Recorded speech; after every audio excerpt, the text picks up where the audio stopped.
what's good, lads and lasses? Hello, everyone, and welcome back. It's a late night shift here in Reset City, as we have more DRL action on the way, actually. We just casted a match. It feels like we just did it. It's been an hour and 40 minutes since we casted on Pap's channel, the match between Pearl Fresh and Dagon, and now we get to do more of it. We have a match between HooZher and Rambler, seeds number 1 and seeds number 16, both from Team Ignite, so a little bit of team killing here. However, luckily, whoever loses today does not go home. They will still have a chance to go all the way in through the losers bracket. Obviously, that's a grueling task because there's so many matches that you have to win if you go through losers, but it is what it is, man. That's what you sign up for. That is what you sign up for. Yeah, how are you guys doing? Hopefully well. Hopefully you've been able to catch some of the DRL stuff today. I have only checked the score, so the update on Sirius's match against Brian is that Sirius took it home, 80-72, so quite a high clear from Sirius. Obviously, you cannot really compare between seeds, but if you look at the entire website and you look at all the qualifying seeds and whatnot, then 80 is definitely on the higher side. So it's, yeah, I think an impressive result either way. Speaking of the brackets, let's actually go to the casting scene. I don't have like a good setup for this. I guess I can just go to my regulars. Nah, whatever. I'll go for this. It's fine. Let me pull up the bracket for you guys as well.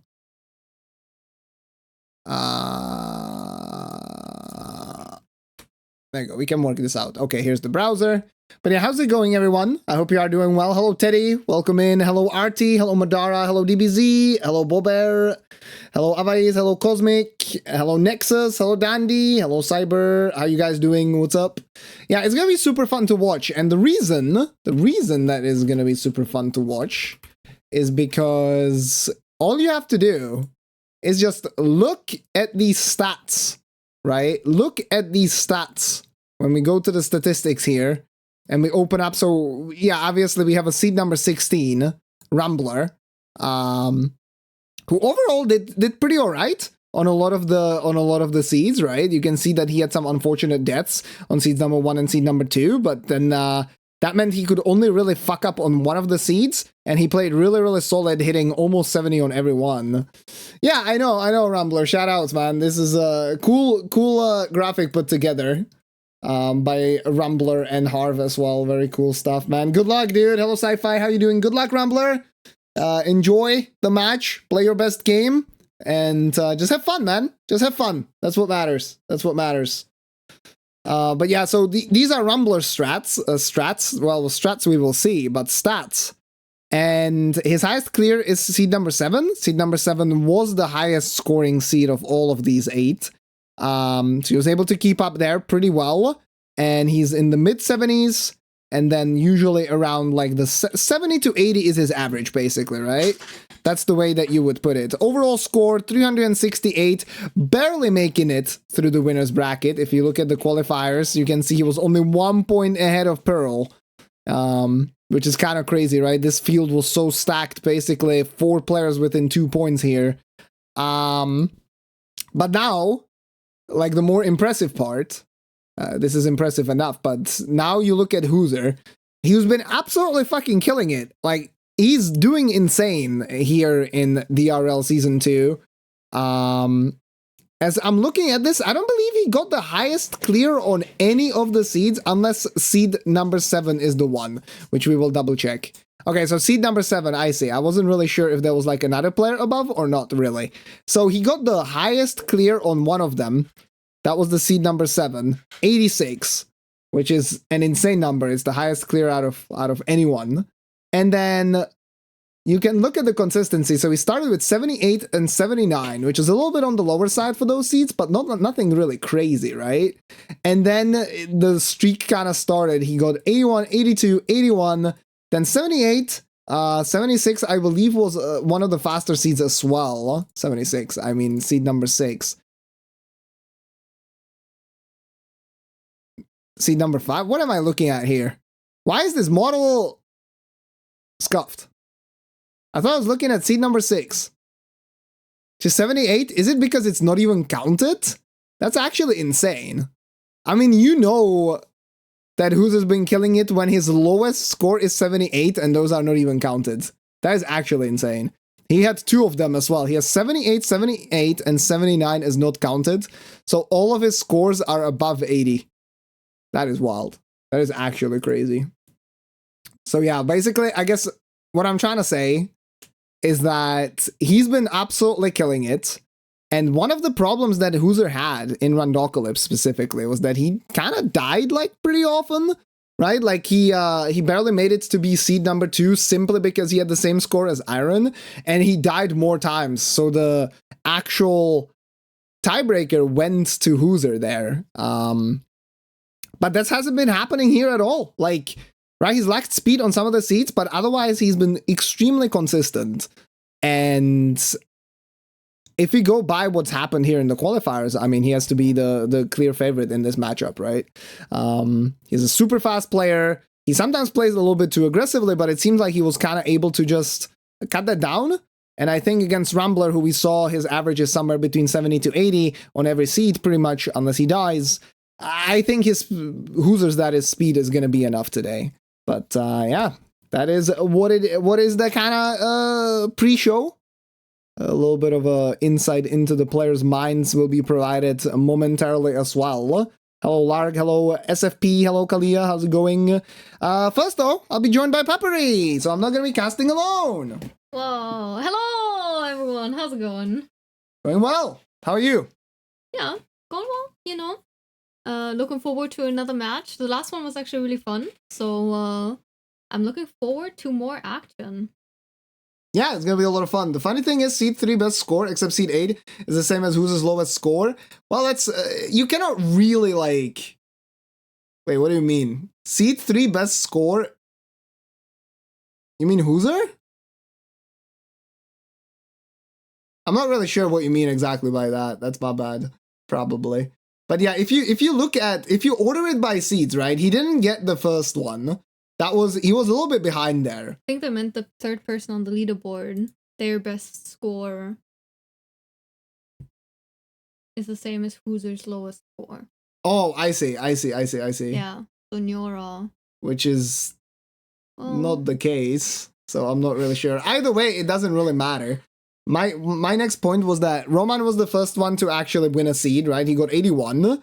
And then HooZher got the highest clear with a score that's not even counted. Then he was second behind Iron by 2 points, which is a relatively big difference, but Iron is a killer. Then he was 2 points behind Iron again. However, you can see this is where like Iron has some problems with consistency. Yeah, seed number 5, HooZher highest clear by 3. Seed number 6, HooZher highest clear, not even counted. Seed number 7, HooZher highest clear by 1. And seed number 8, HooZher highest clear again. So it's like he's been stepping up his game as the competition has been ramping up in the qualifiers, right? So yeah, it's kind of wild. It's kind of wild. It's gonna be a fun match. We have a clear favorite here today, but Rambler is no slouch of his own. Like he's a really skilled player. He knows a lot about the game. He's hanging out here in the chat often, teaching me things. So yeah. He's also live right now. We will see if HooZher is live. Oh, there we go. He is. Okay, both players will be looking at the starting classes now. Oh, Iron dropped his weapons and warped in seed 8, so he just gave up. Oh, I see. So he was just without weapons. Gotcha. Well, you don't want to do that in the playoffs. Otherwise, it's over. Uh-oh. Yeah, so both players now are going to be looking at the starting classes. In this US versus Brazil matchup, we actually have both games in English so that we can tell what the starting class names even are.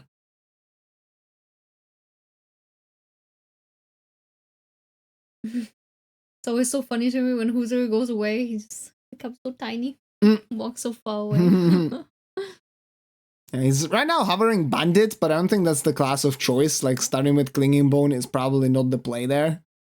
He's most likely going to be going for some heavy weapon, but... Maybe they don't have the best options because... Well, we'll see what Rambler sees. Rambler is hovering this class, or maybe he hasn't checked yet? He hasn't checked, I believe. I see.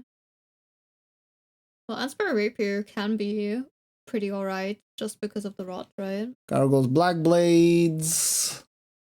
Yeah, it could be, but like, are you really banking on rotting things in Limgrave where you kill like 25 bosses? You know, I don't think so. That's fair. I don't think that really matters. They start on a countdown simultaneously. Yes, that is correct. Oh, Dragon Hunter Katana. Yeah, this is interesting. So I was talking about a little bit of insight into the players' minds. One of Rambler's favorite weapons in the entire game is actually Rakshasa's Great Katana. So we could, we could see him starting with the Great Katana potentially. I mean, I feel like it's a really good weapon. It's maybe not as good as the Rakshasa, just because you can't put Ash of War on it, right? So, you can't play. You can't do it with Rakshasas either. You can only do it with like regular. It comes with the lawnmower. Yeah, I meant the regular, the one that you can pick up. The other one. Yeah, just Great Katana. Great Katana called Great Katana. Yes, that one. But I think it's still good, and also the Ash of War on that dragon katana is also not bad, right? Yeah. If you see something dangerous, it at least has some sort of ranged attack. Mm-hmm. Yo, hello, let's go. Hello, Viesna. Welcome in, guys. Yeah, we see a lot of hovering of the Axe of Godfrey on Confessor by Rambler. There's also a Watchdog colossal weapon, I believe. Could just be Axe of Godfrey. Oh, there's a cat. There's a cat. There's a cat. There is a cat on HooZher's screen. Yeah, it's probably too small for you guys to see. Have I ever been to Japan? I see katanas in the background and the picture. The picture is painted by Pup, and the katanas are also Pups. So she's a weeb because she's never been to Japan, actually. I am. We'd both like to go one day, but... Yeah, you're a weeb too. Yeah, true. You don't have to be sorry, don't worry. It's just... I thought it was funny. I did used to do Japanese sword fighting, so that's why I have the katanas. Yeah, there is one reason. So I'm a giga weeb. Yeah, welcome in, Noenken. Good evening. So we have HooZher actually hovering our warrior. Both players are starting with the retaliatory cross tree. That's the talisman that makes your rolling and crouching attacks deal more damage. What's interesting for HooZher is that, yeah, he could start with 2 of these twin blades and just power stance the twin blades. You know, the jump attack power stance, that could work. Pretty good. It's interesting because HooZher's favorite weapons are actually colossals. He really likes the Ruin's Greatsword that we saw earlier in the previous match between Pearl and Dagan. So quite different. But I think both players are gonna try to go into the power stance build. Mm-hmm.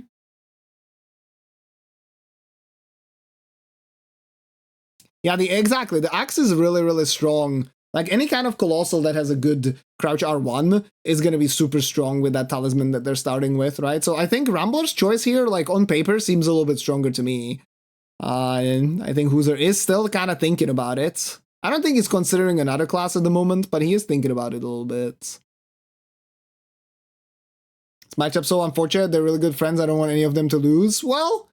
They're still fall into loser's bracket, right? It's not over for either of them. If you look at the bracket real quick, you can see that the loser of this match, either HooZher or Rambler, is gonna go up against, well, I can't see it in this one, so we have to look here. Loser one against Lil Aggie. So that's also like kind of interesting because Aggie's consistency is also quite low, but as you can see so far, highest clear of the entirety of playoffs. So, and higher than like any of Rambler's clears throughout the entire league. So it's gonna be an interesting matchup either way, right? Whether it's Rambler against Aggie or HooZher against Aggie, but yeah. Oh, Grady Error, what's up? How's it going? Hello, Brian. GG's on your match, dude, earlier. Yeah, like you never can compare seeds between one another in the playoffs matches because they're so different.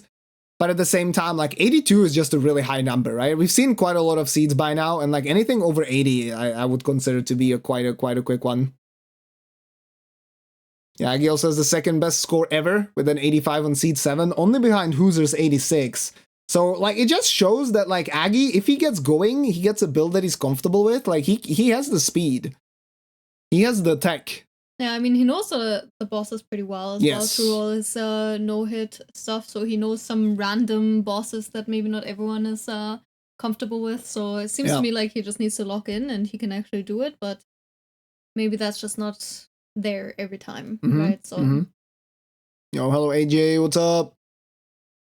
I think Agi and MPT have the same issue. They're not consistent, but they can reach high score. Yeah, exactly. I think that is one of their problems, and that's why they also kind of struggle in these types of competitions, because they reward consistency across multiple seeds. We could actually, dude, let's actually run a prediction. Let's do it. Start prediction. Who wins this match? Why do I have 10 different outcomes? That's crazy. 1, 2, 3, 4, 5, 6, and death. HooZher, Rambler. Submission period, 2 minutes. You guys can go ahead and Gamba if the country that you live in allows it for your channel points. People always ask me, can we have some Gamba? We want to rig some Gamba. We never have any Gamba. Now we can have it, okay? So put your points Gamba. in. Like I said, there's a very clear favorite, but that means, you know, you guys could make some big profits. Because, like, that's the way to make a lot of profit. You gamble your money away. Root for the underdog. Yeah. I think that what we are rooting for is a competitive match between these two players. Have it nice deathless, right? And just kind of... Because if there are no deaths, you cannot really tell who's actually ahead until you get about 60 minutes into the match. So, yeah. All right, let's see. 5 options. HooZher, Rambler, both, nobody, banana. HooZher's cat. I vote for the cat. Yeah, I agree. All right, the countdown is down. Rambler is a little late. Doesn't really matter because it's all according to in-game time anyway. And the first interesting thing to see is what are the starting graces that they are getting alongside the Limgrave and Liurnia one. They're getting Fire Missoula and Mount Gelmir, as you can see in the top right of your screen. This is really interesting because both of them are potential access to Altus. Obviously, Mount Gelmir is the better one. Farm Uzula, usually you don't do it because the boss there is insanely scaled. You get the Beside the Great Bridge Grace, the one at Maliketh. And so what you could do, theoretically, is beat Maliketh, get into Ashen Capital, and then run backwards to Altus that way. But I think that they'll definitely be slower than Gelmir. Now, having a Grace in Gelmir also means you have access to multiple extra bosses up there, the 9th campsite at Mount Gelmir. So this could be a potentially pretty high clearing seed, because you don't have to worry about getting access to Altus whatsoever. Interesting. Yeah, I hope we see some Fire Missoula, because that seems pretty cool. If you can actually go there and beat some of the bosses. I mean, you could also luck into something pretty easy, right? And get some big runes. Probably. Yeah, but the problem is that you always, like, you basically only gonna go to Maliketh, nothing else. Yeah. And it's 2 bosses there, right? Yeah. So, like, you could go for it in theory, but the odds that you're gonna actually have something that's worth your time are I think, pretty small. That's true. So I guess no Fire Missoula. They should get an extra point for going to Fire Missoula. Yeah, I mean, that's one of the suggestions that has been kind of permeating around the DRL circles in Season 1, is that some bosses specifically could end up giving more points based on their difficulty. All right, both players now at the Liurnia Merchant selling a bunch of the gear that they don't want to keep so that they can upgrade as much as possible right at the start of the match. The seal that they have is actually not a smithing seal, so they might have to use a staff. Oh, no, they have a finger seal. Okay, I see. HooZher just equipped it so that he didn't actually sell it by accident. So they do have a finger seal in their starting care package, which they can upgrade. That one's super light. I was just about to say, I was confused why he was keeping the Godfrey talisman, but he sold it at the last moment. Because it's 1,000 runes, and I don't really think they're going to use many spells, right? Yeah. Alright, Crab already pestering HooZher right there. There's also a DLC Sorcerer. Doesn't actually reach him. Both players keeping some armor and now making some progress through Liurnia as well. So, of course, just as a reminder, both players have access to the roundtable hold. They can buy smithing stones there. And the way this league works is that it's auto-upgrade, including repeated pickup. So what they're going to do is they're going to upgrade the lightest weapon in their inventory, Okay, then they're gonna drop it, or rather, then they're gonna drop their main weapon, pick it back up, and it's gonna be automatically upgraded to the highest level that they've achieved so far. That's why they're gonna be using the seal. And the reason they have the seal at the start is because both players start with a small care package, which contains certain items like armor, and it also contains physic tiers. And it's always guaranteed to have a seal as well? It is guaranteed to have a seal, but it is not guaranteed that the seal is going to be smithing, right? So you cannot always use it. Sometimes they have to go for a staff. I guess if you get really unlucky, you might end up with stuff that just isn't smithing at all. All right, HooZher now back in round table. Doing the same strat that Dagan did, not actually looting the graveyard the same way Pearl did in the early game. And it's the same for Rambler now. Maybe they're missing out on that smithing 10. Could be. Both weapons you can see already dropped for HooZher. Now he's going to be upgrading. He gets all the way to probably, what is he going to do? 15. So he has a +6 Gargoyle's Blackblade. Picks up both of them. And now Rambler not very far behind. He's a little bit behind, a couple of seconds.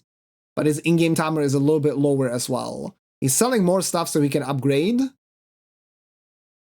And now HooZher, he's going to go for the early Liurnia play. Okay, at +6, power stance in his Twin Blades. He's going to check the first boss here at the Laskiar.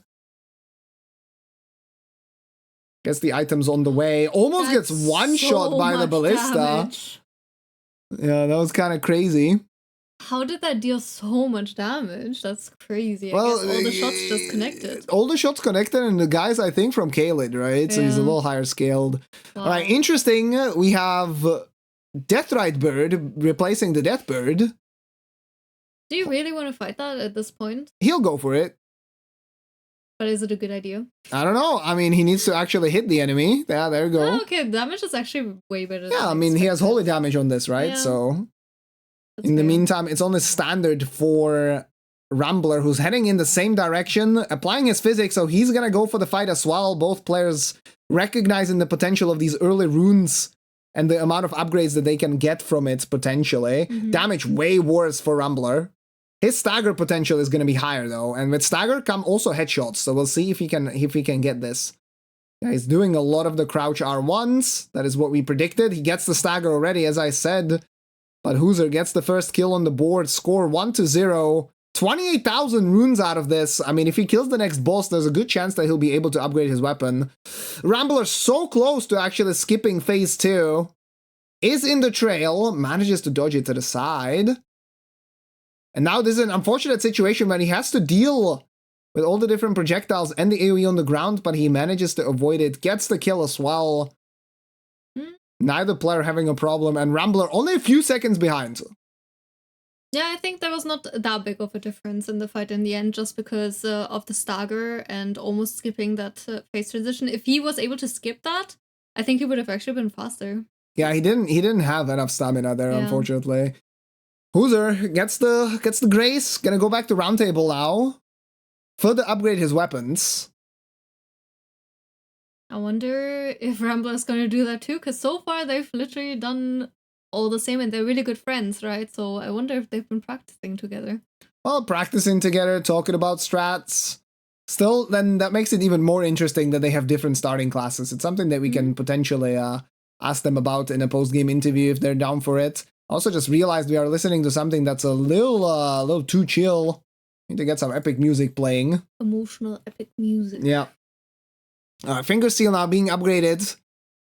Gonna go all the way to 24. Okay, don't even need multiple bosses. Not bad. Yeah, Rambler didn't realize that was a possibility. Well, so now he's going to be probably very behind in damage, because being able to be upgraded all the way to 24 is just such a big difference. Most likely going to be just for one boss, though. I cannot see a scenario where he's not actually going to go upgrade after this one.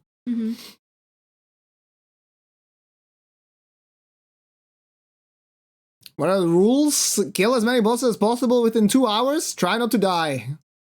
Those are the rules. Fairly simple on paper. Okay, he's actually Rambler that is gonna go for the next one. Doesn't want to miss out on efficiency here, because he would have to run from the grace, but I mean, you should just upgrade, I think. Let's see what the next boss is. If this boss goes down fast, then it's not really a problem that he's only at +6, but it will be a big, big question mark. Meanwhile, we see HooZher actually heading over to the cave here at the coast of Limgrave. So now that he's upgraded his weapons, he's gonna be heading to Limgrave to kill them as fast as possible. And this is just HooZher. I mean, this is like the perfect boss for this weapon. You're gonna stagger him super fast. Yeah, you can actually stagger him out of his attacks. Rambler gets the kill. Gonna go for the East Liurnia routing as well. Heading over to the Church of Wows to Miriel. Yo, 40 Enjoy, thank you for the raid. Welcome in, Raiders. Hope you're doing well. Welcome to Deathless Randomizer League Season 2. We are witnessing a winner's bracket round 1 match between HooZher and Rambler. We are currently 7 minutes in out of 120, so strap yourselves in. So far, the score is in favor of Rambler, but HooZher has done some extra things regarding routing and has upgraded his weapon quite a lot more than Rambler, so they're probably similar. Well, he hasn't really done any extra routing, I suppose, right? He just, instead of going to these 2 bosses in Liurnia, he went to the bosses in Limgrave. And because he thinks, okay, Limgrave is not scary enough, my weapons are going to be upgraded, I don't need the extra stats. The thing is, Rambler now, you can see, he's sitting at 80,000 runes, so he will upgrade his weapon, and he will be also able to level up more. He will get some extra vigor, which should, in theory, allow him to actually attack more aggressively. But otherwise, yeah, they're pretty much even. Like, they're just doing things in a slightly different order. But the most interesting part so far is the differing build, yeah, between the 2 players. Yo, what's up, Helios? Yeah, Rambler actually finding a second Colossal, so we'll see if he goes for the power stance. Probably has to. He's going to be upgrading now. And HooZher clearing out now more of Limgrave, going into Dance of Rana right now. Okay. That can be a pretty frustrating fight, but his weapons are so strong at this point that he just annihilates her. Yeah, smart use of the spinning slash. That is basically guaranteed hit if you get the first hit off, so that's very, very nice. Yeah, the Lordstone Greatsword. Drop now on the ground. Rambler gonna be upgrading. He's definitely a little bit slower on the menus. Not drilling it as much, but I mean, his build now is gonna go crazy. He should also toggle when he picks up the weapon. Would be a little bit faster, but yeah. So HooZher now going towards that same Everjail that we saw in the match earlier that we casted, cost life. And there it was Rakshasa, so let's see who it is this time. Yeah, this one a little scary. This Crucible Knight is a little higher scaled for Limgrave standards, so whatever's here might be a little annoying. It's gonna be Base Serpent Mesmer. Phase 2, I have no doubt that yeah, I mean, the damage is gonna be great, right? Okay. That's the thing. He's at plus 24. And HooZher is also very familiar with the fights. Specifically, all the DLC fights, I think HooZher has down a lot because he's done a lot of it in Bingo and some other randomizers as well. He's playing super aggressive, gonna go for the kill here. Gets a little trolled. Mesmer finishes the combo there. And unfortunately for HooZher, he actually wasn't able to finish the fight before the snakes went off. Still pretty clean, I would say. It was quite a fast fight. But yeah, we'll see if maybe in the end some of that trolling is gonna cost them the match. Okay, the damage here on Godfroy from Rambler is, I think, almost a little bit lower. He definitely needs to go for those crouch attacks with his build currently. Does get a nice stagger. Doesn't want to get the rippos, so he does an R2 at the very end. We'll tie up the score now, 4-4. Rambler still sitting at 36,000. I don't know what he's thinking about, what he's gonna go for. But he does have the double. Well, it's not a double Colossal. It's a Lordstone Greatsword. You cannot power stance that, no? Actually. Yeah, no, the Colossal Swords you can't do with Colossal Weapons. Yeah, it's not even a Colossal, so I'm not really sure which Colossal you guys saw. Because Rambler has so far only upgraded one. Oh, that was a Beastjaw at Kale. Ah, okay. I see. So he has not found it yet. I see what you mean. Yeah, he's going for this Crystallian fight right now. Perhaps something he could have left for later if he actually had a strike weapon.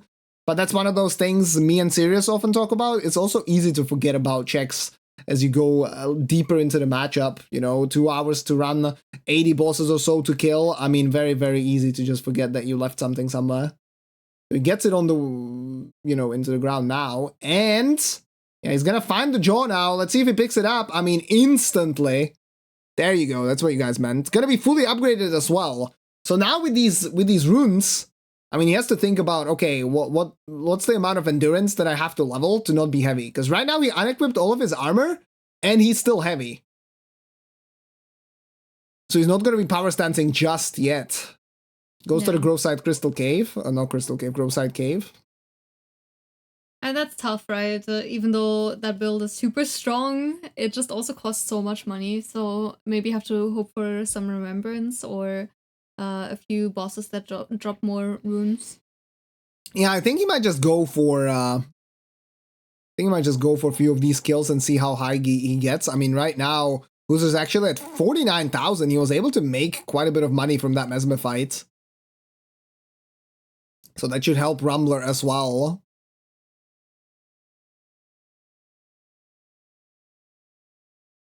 Score tied 6-6, 13 minutes in right now. Both players gonna go for a similar route here around Limgrave, probably. Probably not gonna see any shenanigans like we saw from Pearl. Gonna be way more standard, I would assume. Let's see how this Mesmer fight goes with this Godfrey's axe. Death Touch Catacomb Grace. Not gonna be doing this Catacomb right now. Makes sense, you need to Memory of Grace out if you want to be efficient, don't want to lose the money. Do you think the axe is going to be faster or slower? I think the axe is going to be slower at this stage. Because this is phase 2, so he's weak to Holy, right? So I think the Twin Blades dealt like an unreasonable amount of damage. Yeah, it's definitely less. Like, so far, I have to say, I think that the potential for Rambler's build is higher. Yeah, he just needs to go for more crouches. Like, he deals better damage with those than the R1s. Okay, if he got a stagger there, that would have been huge. Doesn't get it, so the fight's going to be about the same in terms of RNG. Yeah, rolls it nicely, needs one more hit, gets it. Perfect, okay. Yeah, so I think that the potential for... Oh, there was a Remembrance. Oh, yeah. I see, from Groveside. That makes sense. Plus Okay, the that's Mesmer kill, huge. so that's where all the money is coming from. But yeah, the potential, I think, for Ramble's build right now is higher if he gets the power stance off. But HooZher has been quite lucky so far in the early game with a lot of bosses being weak to Holy with his double Holy weapon build. Oh, is that an... Wait, what was that? No, okay. I think we're cool. I think that was What just... did you think? I thought it was Aging Untouchable because there was something like neon orange red, but I think it was just one of those crafting material pickups. I see. Yeah, I think otherwise we would see the circle. I mean, unless it didn't aggro, I guess. Yeah, it would have been weird if it didn't, but yeah. It's gonna take damage there on the drop.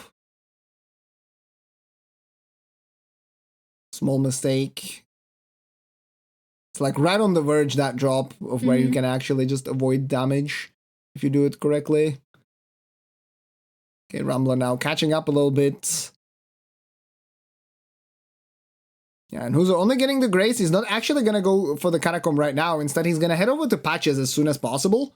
I assume the play here is to get yourself the Stone Sword keys, because if you kill this next boss, the chances of it are very low. But if you get the Halic Tree Medallion half, then you're going to get invaded when you go back to Round Table. So I think he's just trying his best to actually avoid that situation. That makes sense. I mean,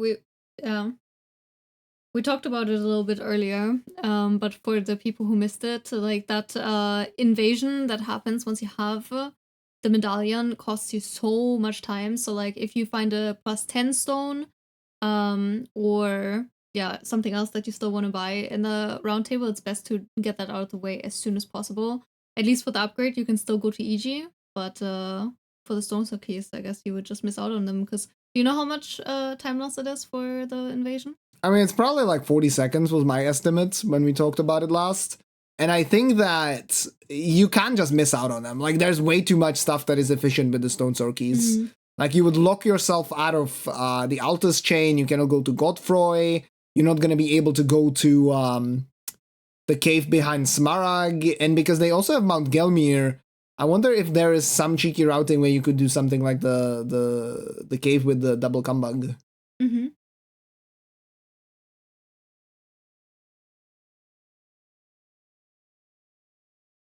Yeah, we see Rambler, he leveled up a bunch of Vigor, actually. So I do believe he leveled some Endurance as well. I think his stamina bar is a little bit higher than HooZher's.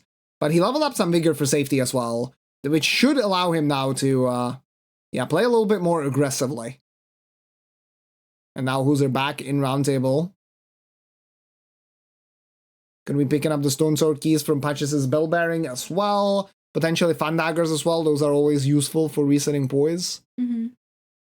I do think it makes sense to level some Vigor first, because especially with the Colossals, they're super strong, but they also lock you into animations for quite a while, and they eat a lot of stamina, right? So like, even if you level a bunch of stamina, you might still run the risk of running out.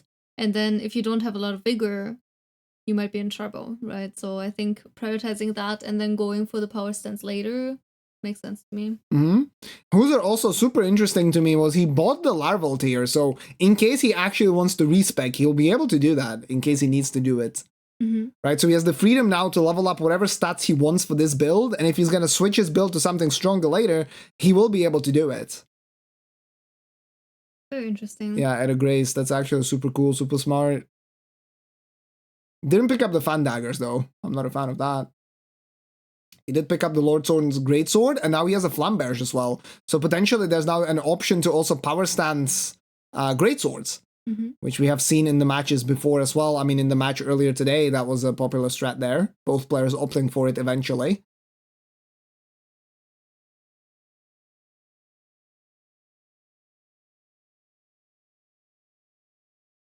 He now finds a Zweihander as well. Okay. Yeah, he's gonna now get this Grace at the Third Church of Marika, which could lead into Dragon Barrow. Yeah, Bull Goat Armor, double Colossal, just need 99 Endurance. Yeah, both players now converging. We haven't seen Patches from Rambler yet. Instead, he's actually going for the looting first.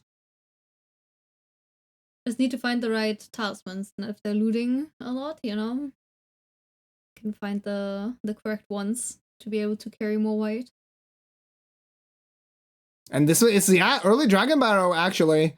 So HooZher's risking it all. I mean, he's playing basically pedal to the metal. He's going to try to get an early advantage here. Finds a Crucible Knight alongside the Abductive Virgin. That's not a fight that he's going to engage with right now. There's like no chance. Yo, what's up, Avi? Thank you for the raid. Hello, Sensei. Hello, Reese's. Hello again, Bacon. How you doing? Hello, Avi. How was your stream? Hello. Let's see if Rambler goes for this.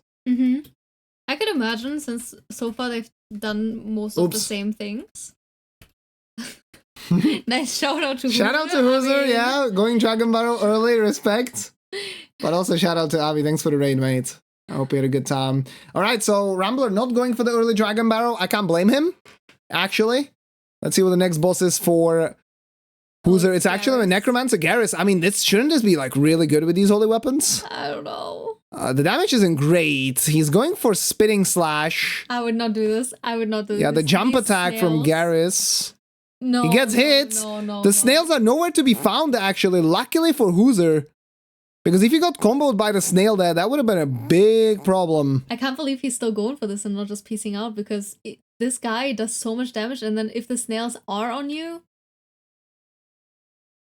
Now he's menuing? Yeah, he's thinking about changing up his weapon. He's thinking about going for a bigger one. He unequips armor as well. He's a mad lad. Yeah, and now he's gonna go for the L2 spam of the Gravity Bolt. I mean, isn't this is like really good? Yeah. But now he's out of mana. Does he have a flask? He does not. I highly doubt, because both players start with the default flask, so I don't think that they actually... Oh my god, he's taking a lot of damage. But like, as long as he heals to full, he seems to be somewhat safe. But he only has one flask left, so if he gets hit now, he's gonna be in big trouble. It's fine. Still fine. Rolls the snail there as well. Yeah, one more flask. I mean, this should be the comfort that he needs to go in for the one last hit. And that's get Garrus, but he dies! Oh my god! The skulls! Oh my god. Double KO! The earliest death, the first death for HooZher in the entire competition. Bro, I'm casting with you, and players die at 2 and at 8. Huh? She peaced out. So anyone that's a Rambler believer, man, you are rolling in coins right now. Obviously, the match is not over. What happened here means that HooZher's score is locked. So his score is now locked at 8. So unless Rambler dies, HooZher's score is 8 at the end of the match, right? Rambler's gonna win by default. Even if he dies, sorry, unless he dies. But if he dies, HooZher's score is gonna get unlocked. So he will keep on playing. He's gonna try to get as high of a clear as possible. And then the higher score just wins, right? If the death count is the same. So it's still there. Like, there's still a chance. Yeah. Right? Like, HooZher's gonna be fast. He is gonna be fast. He's gonna be pushing the tempo right now. I'm telling you, I knew he was gonna die as soon as I saw he was going for Garrus. It's just not a fight you want to go for this early, I think. Like, it's just so much can go wrong. I mean, I think the problem here is a point that Azaz makes. He got 30k for that fight, right? Like, it's not worth it to go for that fight when you get 30k. Like, you probably do not expect to get that little money, but like, he could have just come back later while he was stronger, right? Better flask and everything like that. Like, that was just not worth the risk. That was just not worth the risk. Even just like have one more. Oh, he takes a big beating again. A little bit of panic rolling here. Yeah, I mean, I think that previous death must have also been tough on his mental, so he has to recover now and keep playing well, because Rambler could still also always die, right?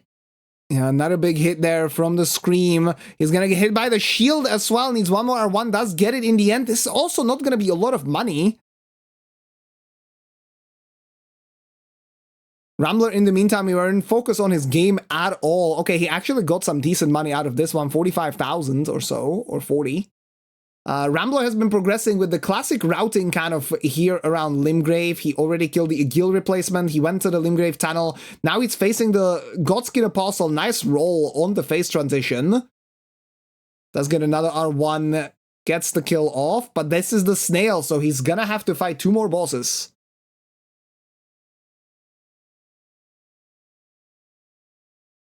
Just such an unfortunate death, though, for HooZher. Yeah, especially because he had the boss dead already, right? But Yeah. he went for that one last greedy R1. And I knew as soon as we healed, his health bar was like around 60-65%, so I knew he would go in.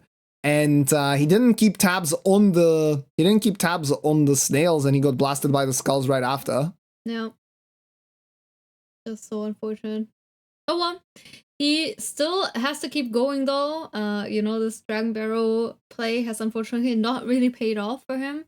But he can still get some good runes, and, you know, if Rambler at some point dies, maybe HooZher can get enough of a lead in boss kills that he can still win.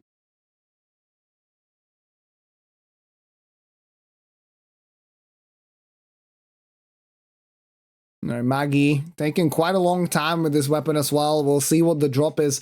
Usually what you want to see here around Dragon Barrow is something like Margit, right? Like, it's going to drop so much money, but it's not going to be the tankiest. Like, any kind of a boss like that. You can get up to like 200, 300,000. He also takes another huge hit there from the Demi-Human Queen. Yeah, he needed just one more hit. Luckily survives with a sliver of health, and now he's also going to be heading over to the Dragon Barrow Cave.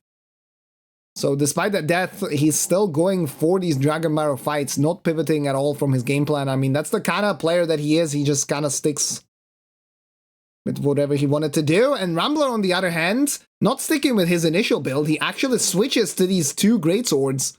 Gonna be power stancing now through Limgrave. Very nice. Oh my god, Opaline Hard Tier, yeah, he had it in his physic, that's what saved him there. Reapplies a Rune Arc as well.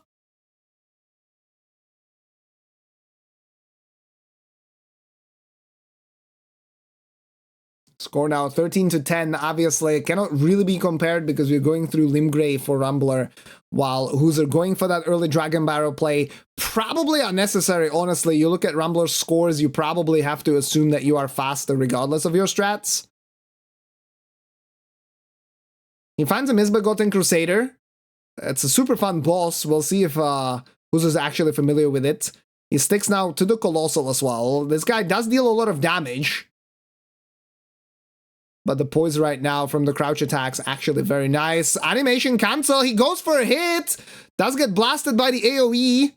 Rolls the follow-up. Gonna be playing aggressively still. Hopes to get another stagger. Does so. Let's see if he heals here on stand-up. I hope so. Do it. Yeah, he goes for the heal. Okay. Gets the spacing. Yeah, outruns the combo there. Very nice. Unfortunately, on the right side, you have Putrid Avatar causing havoc for Rambler, actually. He heals it all up, though. And yeah, HooZher does get the kill, so his Dragon Barrow is just about finished right now. And yeah, Avatars, unfortunately, in these Everjails, dude, they're a menace. Yeah, it feels like they're kind of bugged or something. Because, no, they are. Yeah. You always have to get super close. They for them can't to move. Stop, casting, yeah. Yeah, they can't move, so you have to try and get closer, yeah. And then sometimes, even though you're close, like, they're still gonna cast anyway. Mm-hmm. Okay, HooZher now spending all of his runes from Dragon Barrow, levels some Vigor, levels also a bunch of Strength. He got about 75k from that Misbegotten Crusader, so that's pretty good. Yeah, but at the same time, Rambler just kills a freaking Putrid Avatar, finds a Remembrance, he's now sitting at 70k himself, you know what I mean? Yeah, and he didn't have to go to Dragon Barrow for that. But at the same time, that's the one thing you can never know, right? You can never know if Limgrave can pay off like that, or if Dragon Barrow has easy bosses. But I just think HooZher should have just scouted it, seen that none of the bosses are super good. The Grace before Gareth is a pretty close Grace to the boss, and so you can just take it and come back later. And you don't really lose that much time. Malenia now. In Limgrave, though, so should be fairly okay. Nice use of the Gravity Bolt Ash of War again. I mean, this is getting bullied. Okay, second phase now triggered. Malenia always comes as a full package. Phases 1 and 2. Oh my god, HooZher getting rotted? Getting a little bamboozled there. Couldn't dodge the flower. Yeah, now he's going to use the Ash of War while out of range, but he has to make sure that he heals up. I mean, right now he's taking a lot of damage, and Malenia going for some annoying moves. That rod does so much damage. Yeah, and there are ghosts! There are ghosts! Trouble now! Panic roll and another death for HooZher! Oh, he's facepalming. He knows this is tough. Oh, that rots! How is that so strong? Is that normally so strong? Like, what? That's actually insane. So... Decked this Medallion half as well now for Rambler in Earthbore Cave. Both players are gonna go there, so that's a check either player is not gonna miss.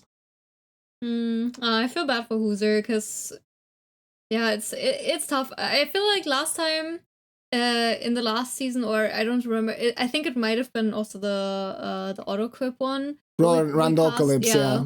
We cast one. The auto equip one. Oh my god. Professional caster here. I'm an expert. I just work here. But yeah, we also cast one of HooZher's matches, and I remember him playing like this as well. Waterfowl? Okay, Waterfowl dealing like absolutely no damage, basically. Yeah. Luckily. It was the rot. It was mostly the rot. But yeah, he also played like that there, where he sometimes survived like barely. He took like high risks, and they're paid off for him, right? Well, he did actually still die in that match that we casted together. Actually, true. In the Altus Seed, but he was just so fast that the death didn't really matter. True. But yeah, so I guess this is just one of those matches where it doesn't pay off, you know, his high-risk playstyle. And unfortunately, sometimes... Yeah, but I think, honestly, here it was just a mistake, right? He I don't know what happened exactly during the phase transition, but he just ended up staying super close, so he got blasted by the explosion, which rotted him. As Chap points out, Malenia's rot is actually the strongest in the game, and so that's why it dealt so much damage, right? And your flask is trash, so that's not gonna be great. And then, yeah, like, if he managed to stay close to Malenia, he probably would have been able to clutch out the fight. That's my belief. But then Malenia did one of those like slashy moves, and then she went into the clones.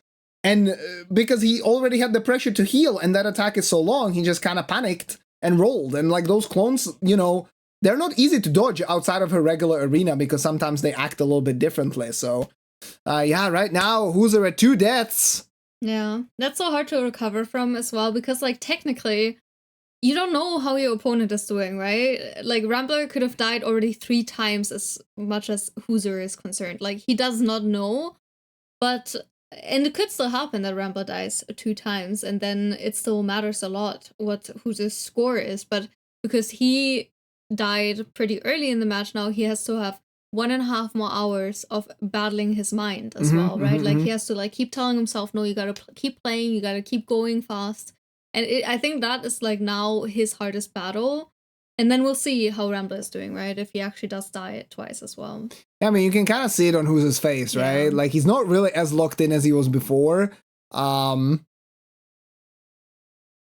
And like when he was going to Malenia, actually, you could still tell that he was kind of like thinking about the death that he had previously, was shaking his head and stuff, right? So it's definitely up there in his mind.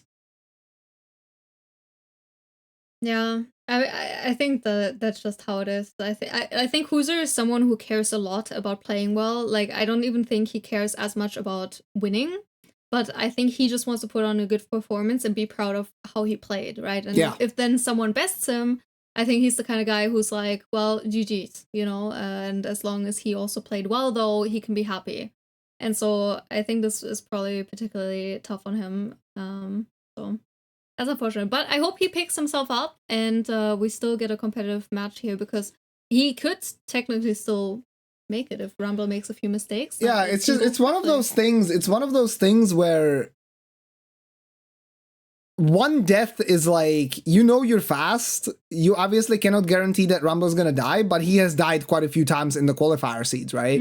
So you're like, okay, this is still kind of doable, right? It's still kind of doable. Like, you probably beating yourself up because your death was kind of stupid to Garrus, but you can kind of do it. But now, like, I saw some questions in the chat, what happens when there's 2 deaths? Well, now Rambler has to lose his life twice in order for the score to be unlocked, so... Yeah, it's I don't want to say it's unlikely, but it is unlikely, right? Like, already 1 death is kind of pushing it, I think, for these players in the upper bracket. But yeah, we'll see what happens, right? But you say it as well. It's unlikely, but it's also unlikely that a player like HooZher dies 2 times. So, like, well, after the first death, I honestly don't think it's as unlikely for the second death. I'm just, you know, saying, like, anything can happen. Who knows? Rambler runs into something unfortunate, and maybe he encounters an untouchable, you know, or he goes to Malenia and he also misrolls something, gets rotted, and dies. You know, it's crazy things have happened. Yeah, I honestly think you guys, I don't know if you guys watched season 1, but like the match would have been done by the time HooZher died the first time, right? So like this format is a lot more of an improvement. The problem is, if you're gonna have some kind of point detraction for dying, like, you're not coming back from a 5-point deficit against someone like Rambler still, right? Like, that's as much as pretty much done. So, yeah. No, he could still do it.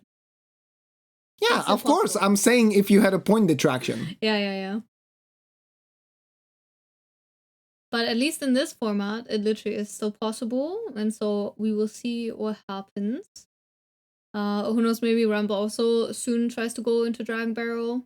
And maybe he even tries to fight the Abductor Virgin and Crucible Knight then, right? And that's pretty dangerous. I don't think he's gonna go for that. No? There's like no chance, because Crucible Knights are so tanky, and the Abductor is always gonna bother you. Yeah. Right? Like, they're not actually gonna chill. If you have like Crystallians or whatever, then it's kind of doable because you can do it 1 by 1, but yeah, I don't see that as a possibility.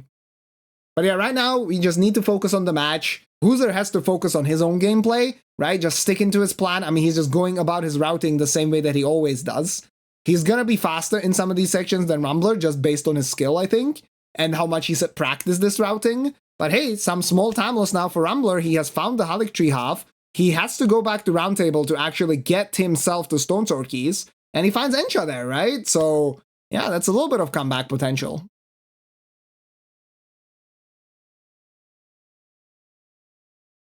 a little bit for sure, and it's also very nice showing off what we were talking about earlier. You know, HooZher. Oh, he's going to upgrade. Oh, yeah. Okay. Sorry, go ahead. Like HooZher made the smart play of going back to round table early so that he gets the stun soak kits, but I guess.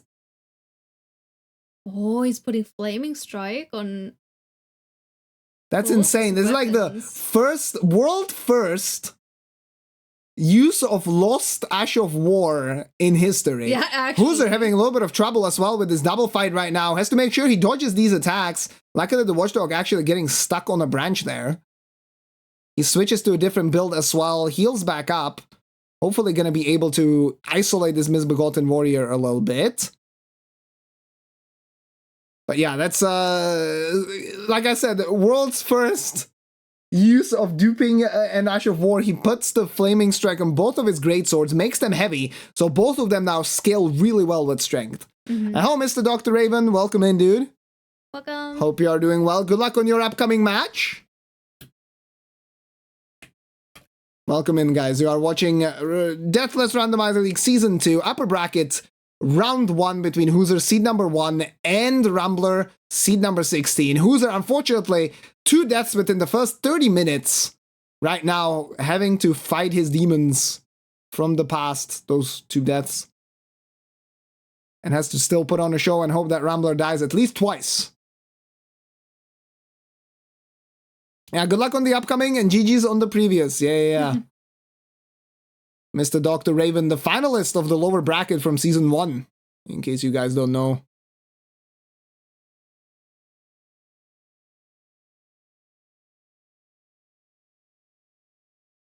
Ancient Hero of Zamor now.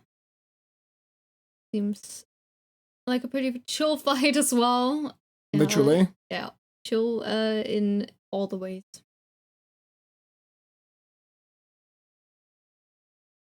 Alright, let's see. Abandoned Cave now for HooZher. He's not... Yeah, there we go. I was going to say he's not healing through, and the scary part is coming up.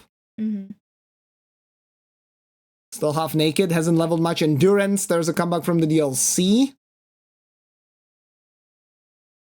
And now Rambler, yeah, heading over to the western side of Weeping Peninsula. So that's the Ancient Hero of Zamor replacement, and also the Miranda Cave. Yeah, I don't know. I feel like some of the scary parts for HooZher came also because he is barely wearing any armor. Like, well, he had some extra, I believe, when he was using the Power Stance Twin Blades. Yeah. Right? Like, he swapped because he swapped to this Colossal right now. Yeah.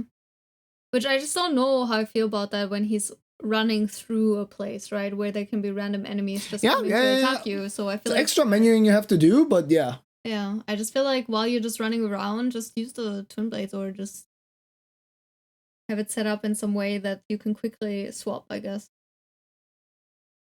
These are some questions. Why did I not participate? Well, I wanted to let HooZher shine, and he's letting me down right now, guys. Oh, man.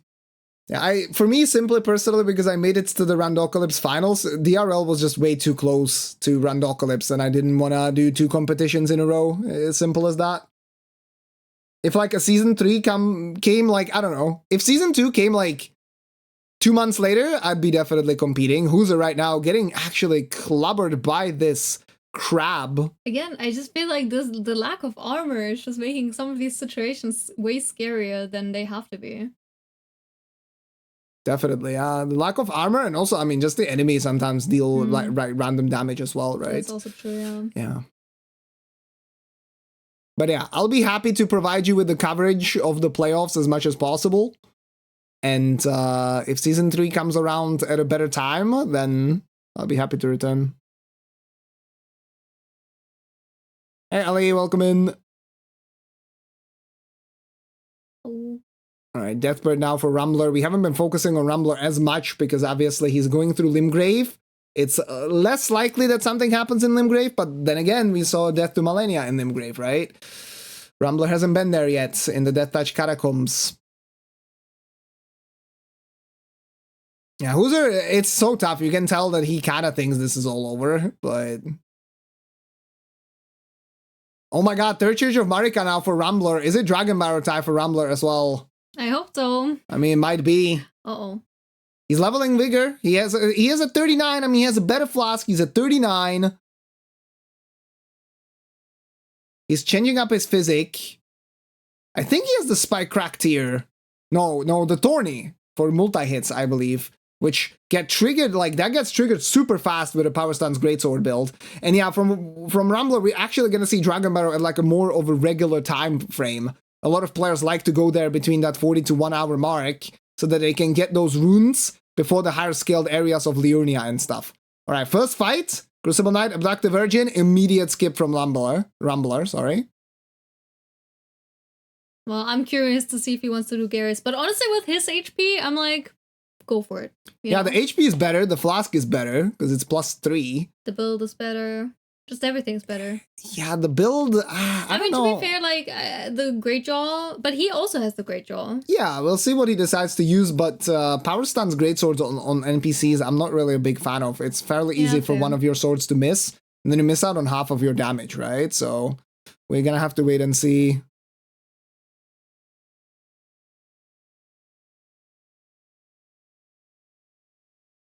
Margit now for HooZher.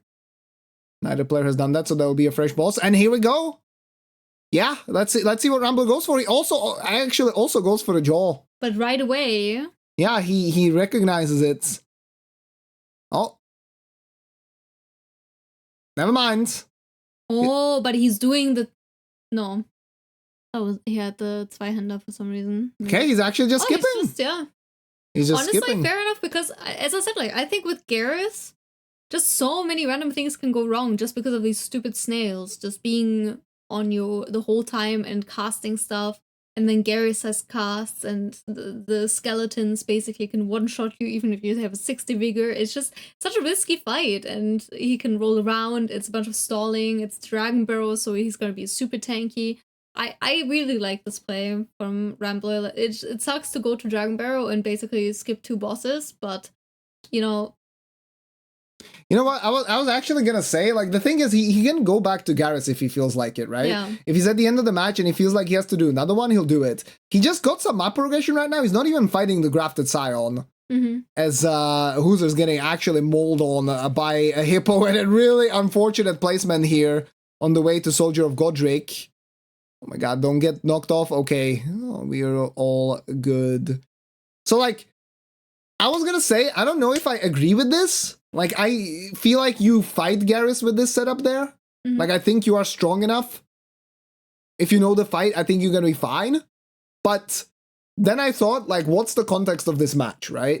Obviously, the players don't know how the other player is doing, but what is the context? If I'm Rambler, I know that if I go full out, and HooZher goes full out, and HooZher doesn't die, he's gonna win, right? Like, I do not believe in my speed if I'm Rambler. So my win condition is I'm just not gonna die. I'm gonna hope that he dies at some point because he pushes the pedal too hard, and that's exactly what has happened so far. And I think that's why it was a smart play to just not go for those bosses just yet. The Giga strats. Reading your opponent. Yeah, no, I believe that actually could be a play. I mean, especially because they know each other so well, right? Like they've seen each other's matches. They know how each of them plays, and yeah, I actually think that's really smart. I can see that. All right, lower Kaled now for Rambler. He took the trap chest, and it might be the rest of Limgrave time now for HooZher. He obviously spent a lot of time in that Dragon Barrow because he killed a lot of the bosses there. So, like, he did actually get a lot of levels in the end and upped his score as well. I mean, the score right now is 22 to 21 despite those 2 deaths. You can't really compare it because the routing has been so different. Plus 25 stone for Rambler. That's another big advantage potentially. And he can just go upgrade whenever, right? Because he's already dealt with Encha's invasion. So, True. Yeah. Very nice. They're fighting Godric right now. And hopefully racking up the points because this lower Dragon Barrow area is filled with bosses. So he should be able to get some nice kills there, hopefully. He didn't do the Celia Crystal Tunnel skip. Not really a big deal, saves only a few seconds. Using the Flaming Strike, actually. Putting the buff on his weapon. I mean, if he was Giga Brain, then he could do it for both of them. I wonder if at that point it's the time loss. Oh, it's definitely a time loss. Yeah. You need to do that only if you're like waiting for the boss. Then you can apply the Flaming Strike buff. You should do it on the elevator. Yeah, on like elevators or if the boss is transitioning, yeah. And then he falls off, and then we have a match. Ah. Smart. Okay, Rambler now progressing. Gonna head over to the Nox Duo replacement. In the meantime, we have Night's Cavalry in the Limgrave tunnel for HooZher, who has been using, yeah, that's another thing as well. Like, I mean, okay, that damage is kind of ridiculous, but he has been using this jaw, which is not a bad weapon at all, but like, it makes you wonder if like, yeah, if he has a better option, right? One where he could actually equip some armor as well. Yeah, I mean, doesn't he also have the Flamberge? I mean, they looted almost the same stuff. Yeah, so... he also has the Power Stance Greatsword available. Yes, he has the Flamberge, yeah. So I do think I like Rambler's build choice a lot more here. But at the same time, if you're HooZher, you have 2 deaths. You have time loss because of 2 deaths. You, I feel like, need to really push it now, still. Just to hope that if the other person also still dies, that maybe your time loss wasn't as bad as theirs. Yeah, absolutely. You need to push it as much as possible. I mean, otherwise you have nothing to lose, right? Yeah. Like, you haven't died in this competition yet. You've obviously died a lot in practice, but that's what practice is for. You haven't died in the competition, so it's a little bit of an unfamiliar territory, but like, you have nothing to lose, kind of, yeah. Like, you just have to play as fast as possible. In the end, this is not loser's bracket. The loser of this match does not fall out of the competition, so I think that's just your best chance, is just to play really fast. I don't think you can really play safe. At least there's that. Yeah, he might have sold a bit too much armor, that is true. Because players do sell a lot of their armor pieces so that they can actually afford the upgrades. And right now, I mean, HooZher's wearing everything except for a chest piece. Like, he does have legs, he does have helmet, he does have gloves.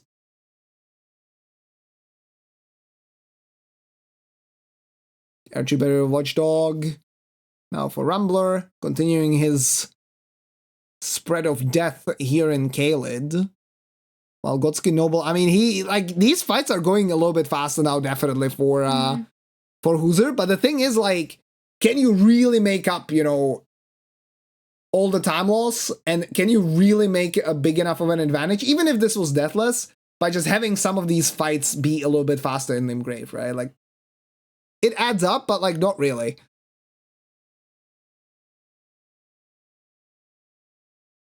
A Rambler for the fantasy bracket picked himself to lose this match. I mean, it's the smarter prediction based on statistics.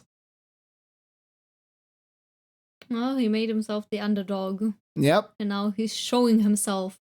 Yep. Unknowingly, because he doesn't know that HooZher has died. Okay, he's gonna have to drop one of the swords still. Yeah, he goes to upgrade to plus 25 right now. He's gonna have to drop his other sword so that both of them are fully upgraded, and that's, yeah, another advantage now for Rambler, right? He's just gonna have a little bit more power on those weapons. Okay, but now he's not moving. Oh no! Ah, why are you standing still? Move, bro!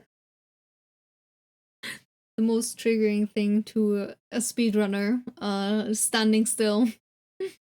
Like, you have to set up the menu, right? And then you, like, drop your shit. You set up the menu, drop your shit, then you have to stand still as you're dropping because you have to pick the weapons up again. Well, anyway, right now he's gonna be fighting a Death Knight. You can see that a Death Knight doesn't care about his 25 great swords, plus 25 that is. If he wielded 25 great swords, I think Death Knight would have no chance, but don't get grabbed. Okay, nice dodge there.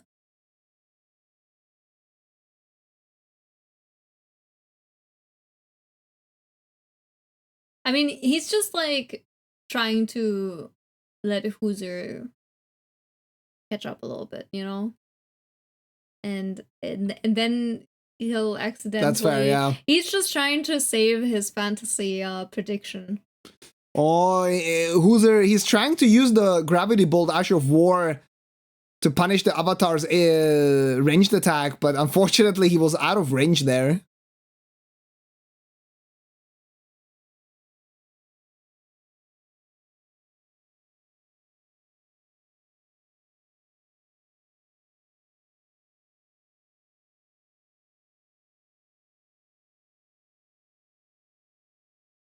Oh, it's a bike in Khalid. Yeah, Vike could be scary. He hasn't buffed yet, so the damage isn't going to be as high. And Rambler actually gets really nice RNG, able to skip the Estus Flask, actually.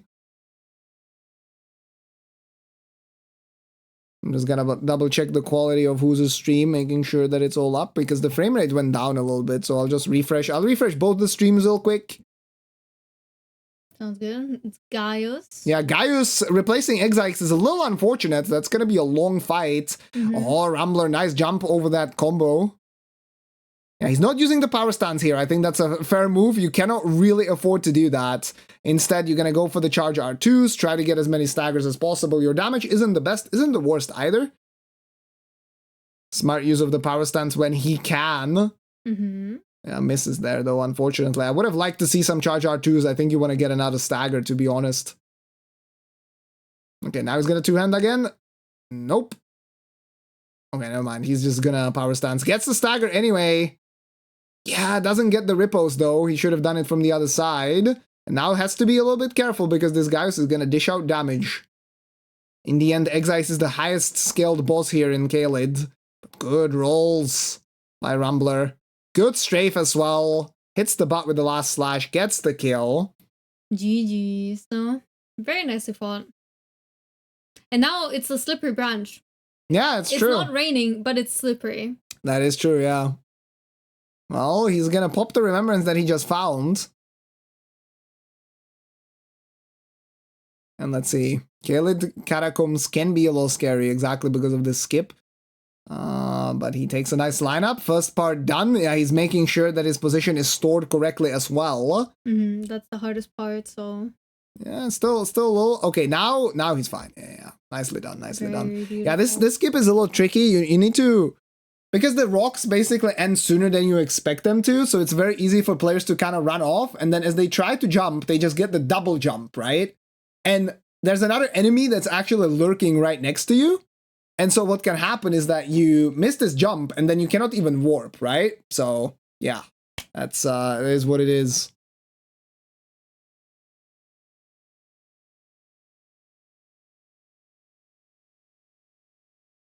I think you guys need to fucking chill the fuck out and just enjoy the match from all sides, I think. Like, I know that we are at 2 deaths right now, but like, it's still fun to watch the strats, no? Yeah. It's not like we're watching the Olympics. We're watching the Elden Ring Olympics, okay? But that's these Elden Ring athletes. The Elden Ring athletes, they're performing for you right now. Yeah, Zoodle always says. Yeah. And they're both very good friends, so honestly, the best way you can support either one of them is by supporting the other. Okay, HooZher using the... Not HooZher, sorry. Rambler using the Flaming Strike now against the Putrid Avatar. Not the most damage, actually. Surprisingly. Yeah, I also would have expected it to be a little bit higher. Okay, there it is. Yeah, that made more sense. I'm surprised that the first part... I don't know if he missed with the flame or what happened there. Yeah, I'm not sure. Maybe it only hit with a sword and not... I don't know, but even then I would have expected it to be more. Yeah, I mean, it's unfortunate. I just looked at HooZher's screen and he tries to do a backstep of the elevator and he gets a reverse backstep instead, right? Because he also inputs movement at the same time and he's just looking up and shaking his head. Like, he is not in the right frame of mind right now. But that's the thing, right? Because if you don't care, you might actually play better than when you are kind of tense and you're a little nervous. So... we'll see how the rest of the seed goes. We are 52 minutes in. That means we have over 1 hour still left. We are not even halfway through. And like... what the fuck was that? Some sound outside of our apartment or something. Someone stealing our garbage cans. Apartment's haunted.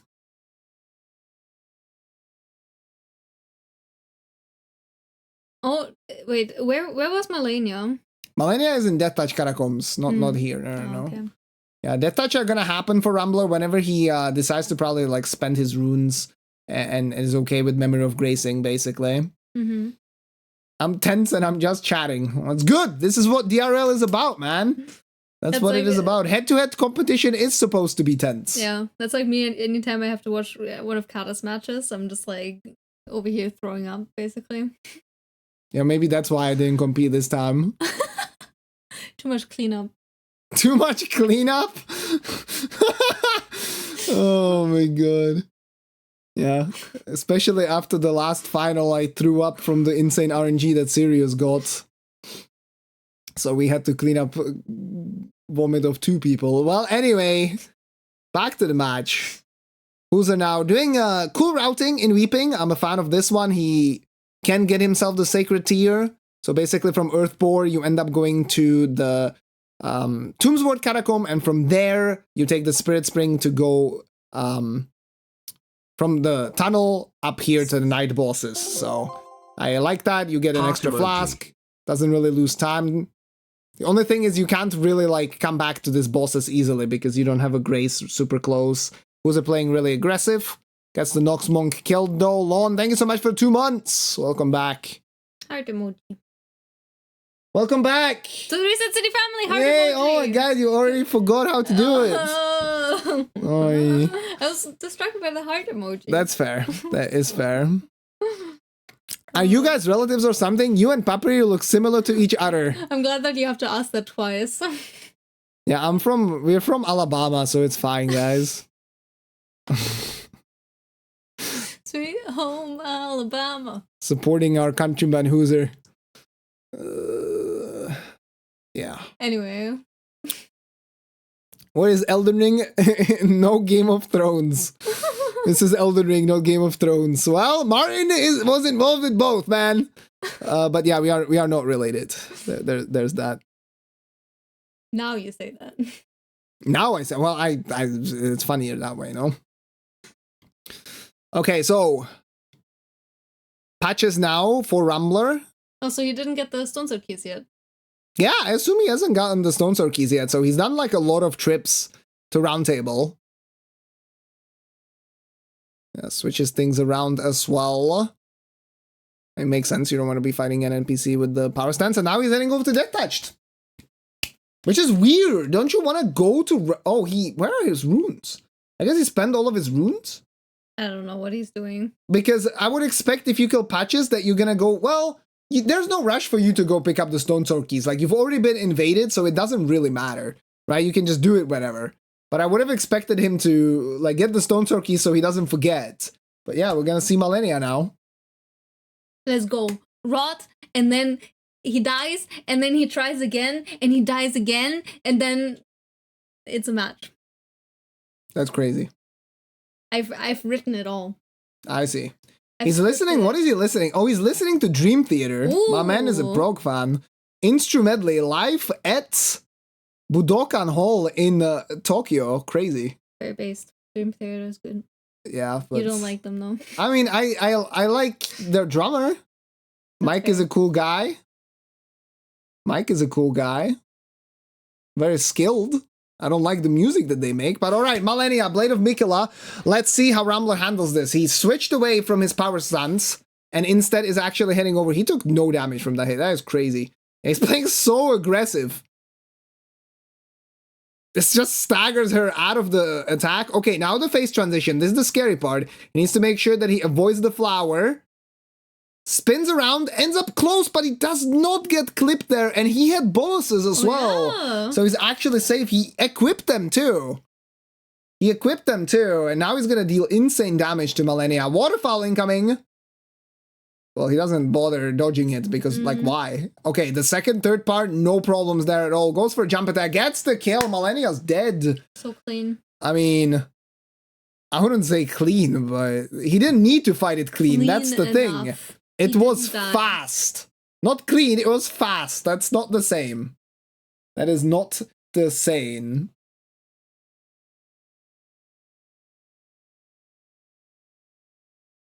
What was that copy pasta? What the hell? I assume that's what the person maybe posted in the other chat or something. Who knows?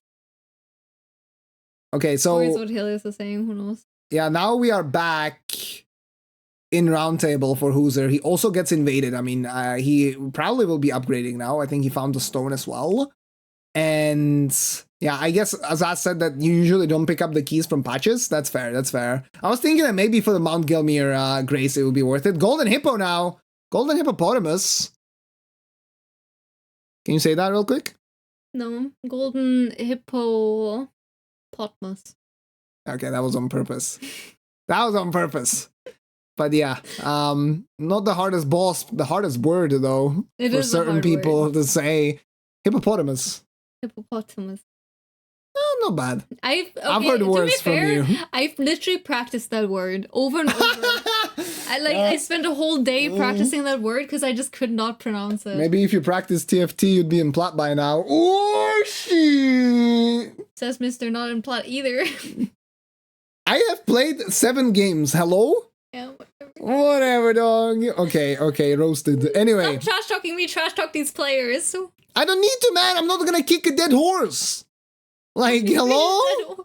I mean, I guess he did die. Oh, no, he falls! Rambler! He's not gonna die, but that's He's such a not dead. time loss. Alright, well, that's the first step, man. First, you start losing time. Then you start actually missing rolls. Then you die. And then that's it. See, now you're getting into it. Yeah. First, you're like, no, he's not gonna die. He's not Then gonna stop die. killing the hippo. He's become the hippo killer. He just killed hippo with Margit, so he's like, I'm gonna kill every hippo in the game, bro. Well, there's like one more that you have to hunt down, so you better be on the lookout. Oh my god. Okay. Back to the match, yeah, for a second. The score is tied, 33-33. Obviously, we are locked. We need Rambler to die 2 times. But we are only halfway through. Like, we have seen 2 deaths in 30 minutes. Mm-hmm. It can happen really quickly. And the thing to consider, like, for real, is that a lot of the areas that are coming up are always going to be higher scale than what the players have gone through. Obviously, HooZher did the Dragon Barrow, but everything is going to be higher scaled. The Urnia is going to be higher scaled. Altus is going to be higher scaled. Gelmir is going to be higher scaled. So the risk is only growing. Now, of course, the characters are getting stronger as well, but there's, like, not much that... like, you cannot level enough vigor to outpace the scaling of the bosses and the enemies. And you know what? Then Rambler decides to go to Farm Azula. Oh, he's gonna go for that Malikat kill. Yeah, makes sense. Dies twice. Mm-hmm. 2 bosses, so you can die twice. It makes sense. Phase 1 and Phase 2? Okay, that's crazy. Alright, right now... HooZher heading over to the lower K-Lids. Gonna be picking up a lot of bosses there. As we said multiple times, it's a really highly skilled, highly dense area, rather. And yeah, it's so interesting to see that Rambler has been sticking with his Colossal right now instead of using the power stance. I feel like I would get overwhelmed with the insane amount of choices that you have for your weapon setup. Like, bro, just give me the Starfist and I'm out. Like... 1 weapon for the whole match. I'm good. Okay, I need to read the pasta. I'm like way too curious. You need to commentate in the meantime. So you're gonna read the pasta? And then we can swap, no? Oh, I thought you were reading it out loud. Not loud! And so you're reading the copy pasta out loud and I have to commentate over the copy pasta. What? Anyway, yeah, so Rambler is actually now even ahead in score, which like doesn't really mean much in this format because maybe HooZher did a lot of more running around. Yep. Read faster. Bro, you're the one to say read faster. Anytime we're reading anything, like, I read the page and then I sit there for like... Okay, dog. 15 seconds and I'm like... No need to air my dirty laundry, okay? I can't read. I mean, you can read. You've read a lot more than me. I literally... You just read slower. Yeah, I just have TTS read it to me. Any chat message, actually. I have like an invisible headset that reads out all the chat messages to me. That's crazy. Is that why you got a 3rd monitor for chat? Because it's automatic? Okay, bro. I actually just look at cat memes on that monitor. So I wasted my time picking out a monitor for you so you could look at cat memes. Yeah, it's great. Bro. Future's at night now for Rambler. Where the hell even is he? He's getting stuck. Oh, it's tunnel. It's tunnel. It's Gale tunnel, actually. He's getting stuck, and then he'll fall in the fire, and then he'll die. Yeah, Gale tunnel is not the highest skilled place here in Caelid, but I mean, it is still Caelid, right? He's not fighting it in Limgrave anymore. Yeah, he's gonna try to look for the Regal Roar, gets the hit and the stagger. Oh my god, the follow-up as well. And the kill, damn. What a great use of his Ash of War there. That was insanely cool. Insanely cool. I keep saying that he's gonna make a mistake, and then he just like does stuff like that, and I'm like, yeah, that was really sorry. cool. That was sorry. Sorry. that was cool. You're a gamer. It's official. Okay, well, Gamer now heads over to Liurnia. As I said, now the second half of the match, I mean, so far, Rambler has been playing safe, right? But if he feels like he has a chance to somehow beat HooZher, even if HooZher is playing at his best, then Rambler might push it at the end of a match as well, right? And that's where that's gonna occur really, really quickly. So right now he's fighting a Knight's Cavalry. He switched back to his power stance weapons as well.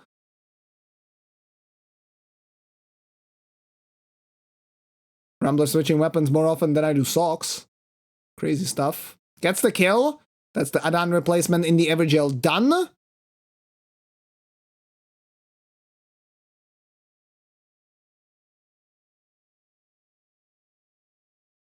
Score is 37-36 right now for Rambler. Gonna be quickly tied, 37-37. Very nice.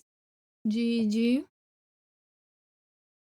Yeah, right now Rambler has to die twice for it to go to the kill count. That's also why, just to make clear, that we're not actually hating on Rambler, because we were just accused of that. But that is just why we're saying, like, oh, he might die, just so that the match could still have a chance, you know, just so it's a little bit more entertaining. Because it's just very unlikely for HooZher to win at this point, right? Because he did die twice.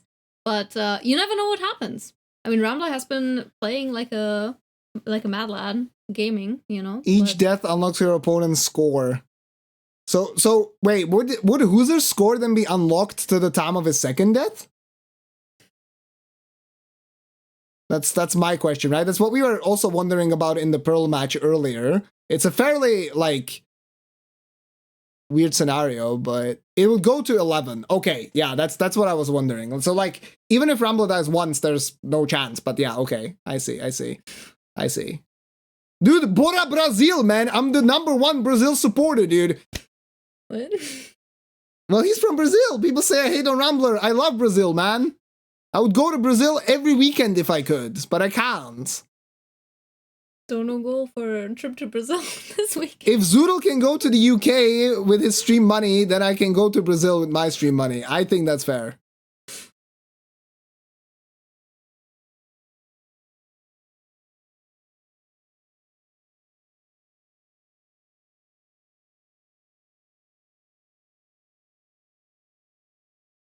I know, I'm not taking it seriously. I do not actually love Brazil. Like, fucking, bro. like, come on, let's be real here for a second, yeah? Oh my god. See, and that is why we need a Rambler to die twice, so that we stop yapping about bullshit and start talking about the clip, game bro. again. No. This VOD is getting deleted, dude. HooZher will agree. He wants this match deleted. Oh man. Oh no. You're a fan of Brazil? Name every Brazilian.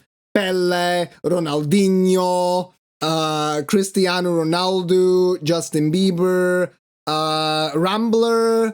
I'm out. I'm actually out.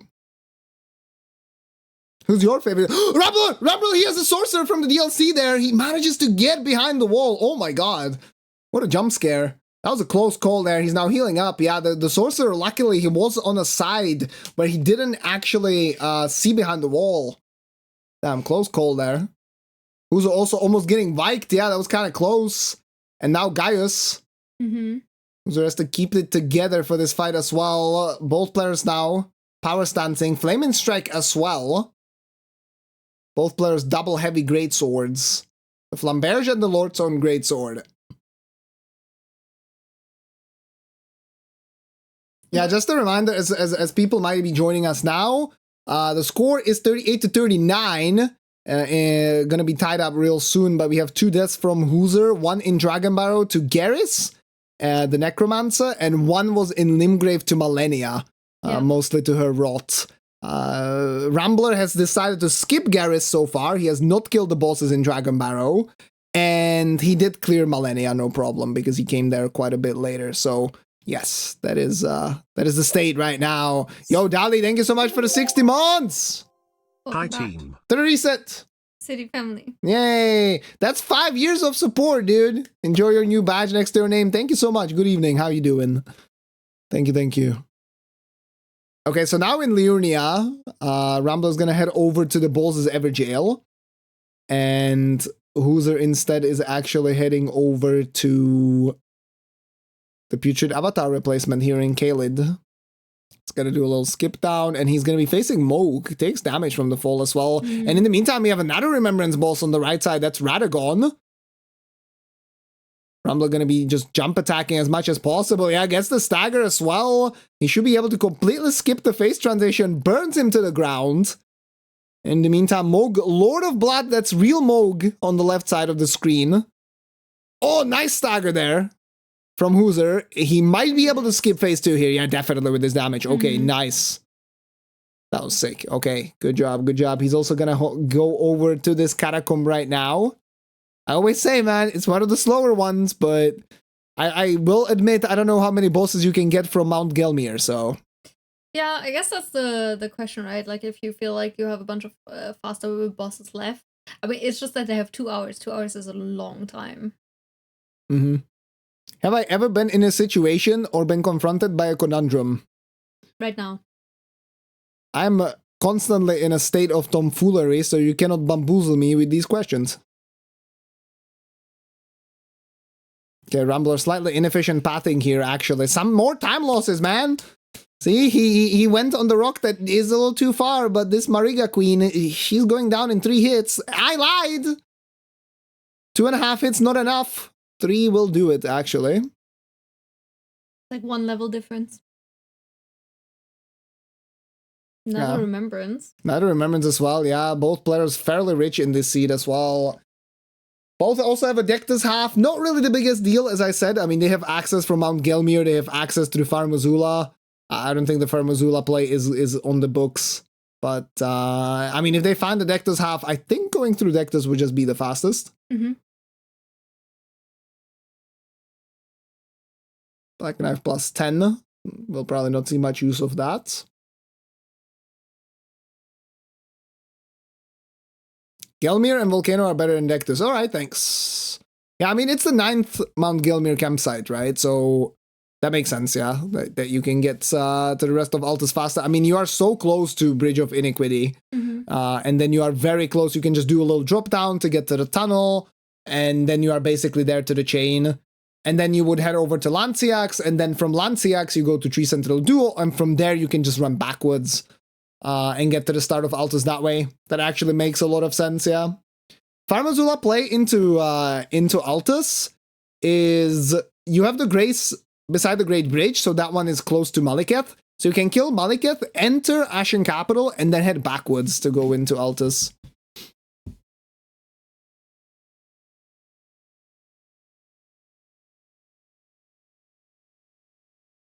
Alright, Guild Tunnel now, gonna be the destination for HooZher. He will be fighting the PK boss from the DLC. Meanwhile, Godskin Apostle on the right side. I mean, these guys are strong against fire, so I don't know if you want to be using Flaming Strike necessarily. Yeah, just hit him with your swords.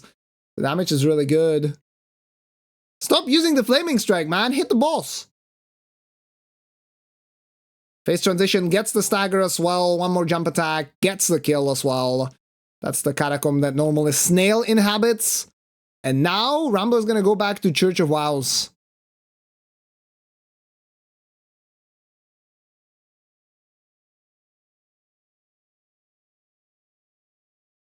Now he has to talk to Miriel. Okay, PK opening with this attack. And HooZher immediately switching to his holy weapons, actually. Super smart, attacking as much as possible in the combo there as well. Gets a lot of damage done. But now the phase transition is going to happen. He also goes aggressive during the phase transition. Now heals up. He's going to have to deal with these flames. Gets a stored jump, but dodges everything after that. To be fair, half of the flames actually ended up on the cliff. But he gets a good kill as well. Less stylish, but a good one. And now he's heading over to Liurnia as well. Just as he takes the lead. In terms of score, obviously he's still locked and going to be for a while probably. Unless the Knight's Cavalry gets the better of. Well, I don't think Knight's Cavalry necessarily, but after that there's going to be the skip to Bellum Highway. I mean, accidents can happen during parkour, right? There's also potentially a skip that they might be doing at South Raya Lucaria Grace. Down to the Death Ride Bird replacement. Both players fighting Knight's Cavalry at the same time, funnily enough. Although I wonder if Rambler again is like, okay, HooZher's gonna do all these risky skips. Maybe if I don't do them and don't save those 30 seconds, maybe I'm lucky and HooZher dies. Yeah. Right? So I feel like if I was Rambler, I think the point you made earlier just makes so much sense. Like, you just have to play safe. Well, he has to be careful with the Troll's Roar. He's not exactly sure where he actually is. The drop is to the right, I'm pretty sure. No, to the left. To the left. Yeah, he's looking for where he needs to go, but now the Troll actually making up ground. He's gonna have to kill the Troll. And we saw this earlier, or no, it was yesterday. We saw it in the match yesterday, actually, in the evening that I casted with Sirius, where one of the competitors had a similar situation where he had to kill like 3 enemies in order to pull this skip off. And so you're like wasting all of the time that you were gonna save with this routing. But now Rambler, he's a little lost. You're at the wrong place. The rocks are here, man. Yeah, there it is. And he walks off, double jump backwards, takes damage. Stillwater Cave on the left side. But let's focus on Rambler for a second. Oh my god, that was so scuffed. As good at fighting as Rambler is, man, his parkour is dog. Like, that was, yeah. Well, it worked out, though. It's not that dog. I mean, it worked out, yeah. I guess it could be worse, yeah. Like, the only thing that could have been worse is dying. Yeah. But honestly, maybe even dying was better than what he showed us. Okay, maybe you are. Hating Rambler, yeah. One hater, what is happening? Oh. Go, Rambler! I'm just making sure that when he watches this match back, he knows what to work on, okay? He's gonna be representing Brazil, the great country of Brazil, in round 2 of the winner's bracket. Potentially. Everything looks like it's gonna be that way, right? It's true. So. That is true. Alright, double Crystallion and a Nox Sword Stress went down for HooZher. Oh my god, more parkour? Why is he taking these? No! He's dead! He's no warping! Rambler, what are you? I told you, man! He sucks at this! He sucks at this! What are you doing, bro? Just warp away! Okay, you actually called it. I mean, was that a jinx? That's not a jinx, man. I'm stating the facts. This is like so. That's I don't know, man. That is actually crazy. Yeah, this has been a thing since season 1. Apparently, it was rediscovered by some players in season 2, which I found fairly interesting. But yeah, there's like a really like easy setup that you can do. Like, I just chose that Rambler. You know, he hasn't really nailed down his routing, right? Like, you can see how scared he is on these tombstones. And the reason, like, why did he not warp? Like, you lose time, but like now he lost time and he died. Yeah. I mean, that is actually what Azaz is saying, is doing skips safe is actually scary. And that's something that I used to do as well a lot, is like be like too scared of like doing the skip wrong. And then you just like take one extra step with Torrent by accident. And that is like what makes the difference of dying. Right. Yeah.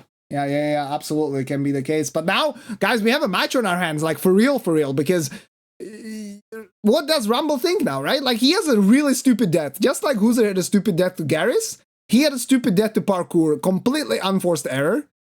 Does he think this is over? and he has to try and push so that if HooZher died, like maybe he can like get a higher score or something. Full deck this now for HooZher as well, but in a check that that Rambler's gonna do as well, so both players having deck this doesn't matter because Mount Gelmir, but just interesting to point out. HooZher now doing a skip as well on the left side. Yeah, and hits it no problem. Mm-hmm. So does Rambler just kind of crumble? Like, oh, I made a stupid error and like now my chances are kind of gone. Do I just send it? Like, sure, I can play safe and at 0 deaths I can beat a 1 death HooZher, right? But can I beat HooZher with a death? Like, should I just like think that I have nothing to lose? So yeah, now it's anyone's game. And like that's the thing. We have been not ignoring the score all throughout, because if Rambler dies again, I mean, it comes down to the score, and right now there's an advantage for HooZher, right? He's been playing very solid, he's been picking up steam. Yeah. I mean, that's also how HooZher's second death pretty much happened, right? He got the first one, and then his mental crumbled. Yeah. And so he took a second one pretty close after. And I don't think it would have happened if the first death didn't happen. I think it was just like a combination of the two and him still thinking about it. Mm-hmm. And so the same thing could happen for Rambler now. Yeah, and Rambler, I mean, he's going over to Mount Gelmir right now. He's actually killing the Dragonkin soldier, which, like, it's a fine fight, right? But, like, you just died. Maybe this shows his mental fortitude, though. The fact that he just straight away goes into this higher scaled region.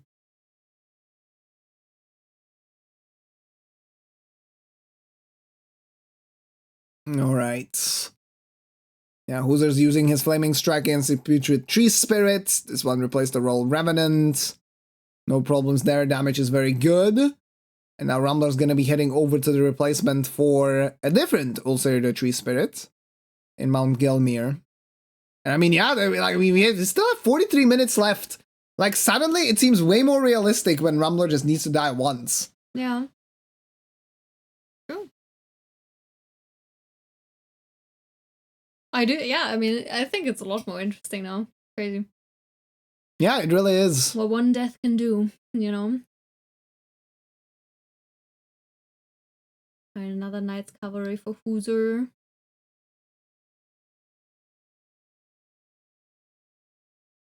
And what is it for? Is that Bale? No, yeah, I think so, Yeah? actually. Yeah, it is Bale. It is Bale. Yeah, and I guess Rambler's just gonna bail out of there because this is the path also that you're gonna take to go into Altus. Yeah, he's just not gonna for the fight. I mean, it makes sense. I think it's fine. Like, you know, your pace is not the fastest. You know, you're probably not gonna run out of bosses with these random graces that you got this seed. So just skip the really slow things, right? Mm-hmm. Really slow things that you might die to. So I think maybe Rambler is just sticking to his game plan. We will see. Time will tell. But right now, that just kind of tells me that, okay, he's just kind of chilling and not actually pushing it as much as possible. On the left side as well, HooZher had the Sorcerer in this cave. Was able to dodge it without any trouble, actually.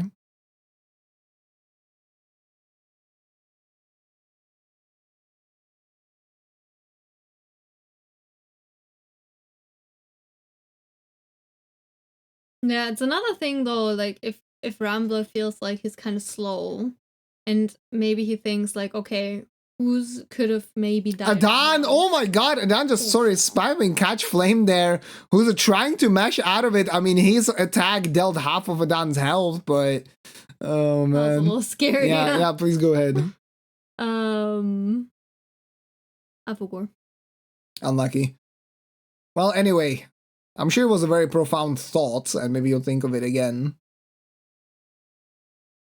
We'll see. Because, I mean, yeah, no, I don't remember. Yeah, it's fine.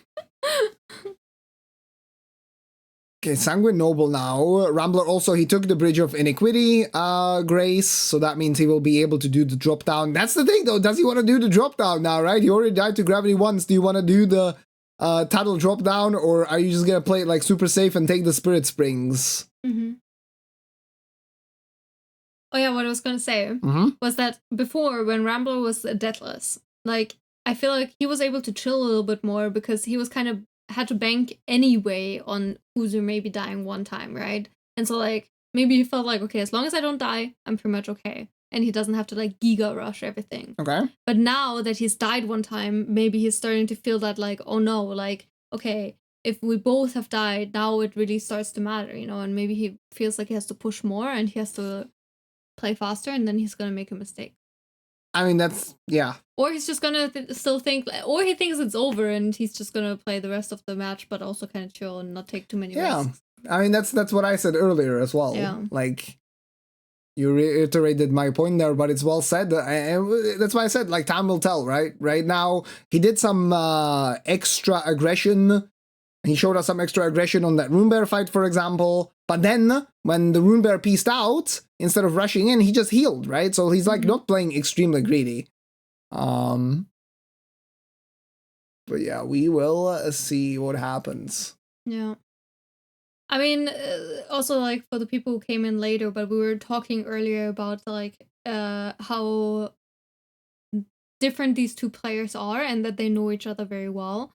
And Rambler is probably self-aware that he is probably a bit of a slower player. So how do you beat someone who's faster, right? Like, and someone who's faster, like, HooZher had a lot of close calls in different matches, right? And so, like, I think it's very, very smart to think, like, okay, all I have to do is try not to die and kind of bank on HooZher maybe having one of those close calls go wrong, which in this case it did, right? And so that's just what we're, coming back to a little bit.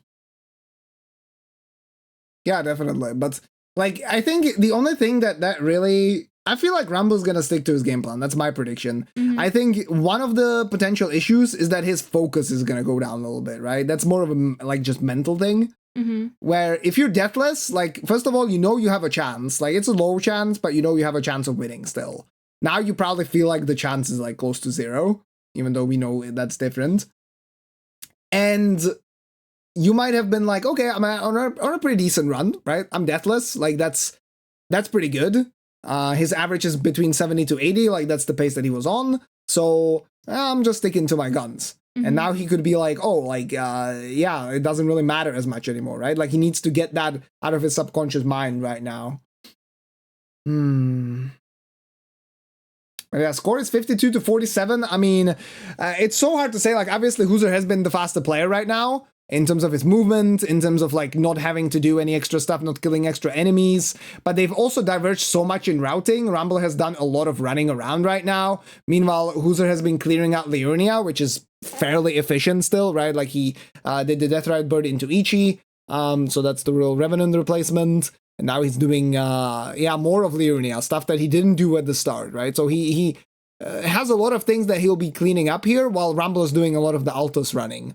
So it's so hard to tell, like, what the pace is exactly between these two players. You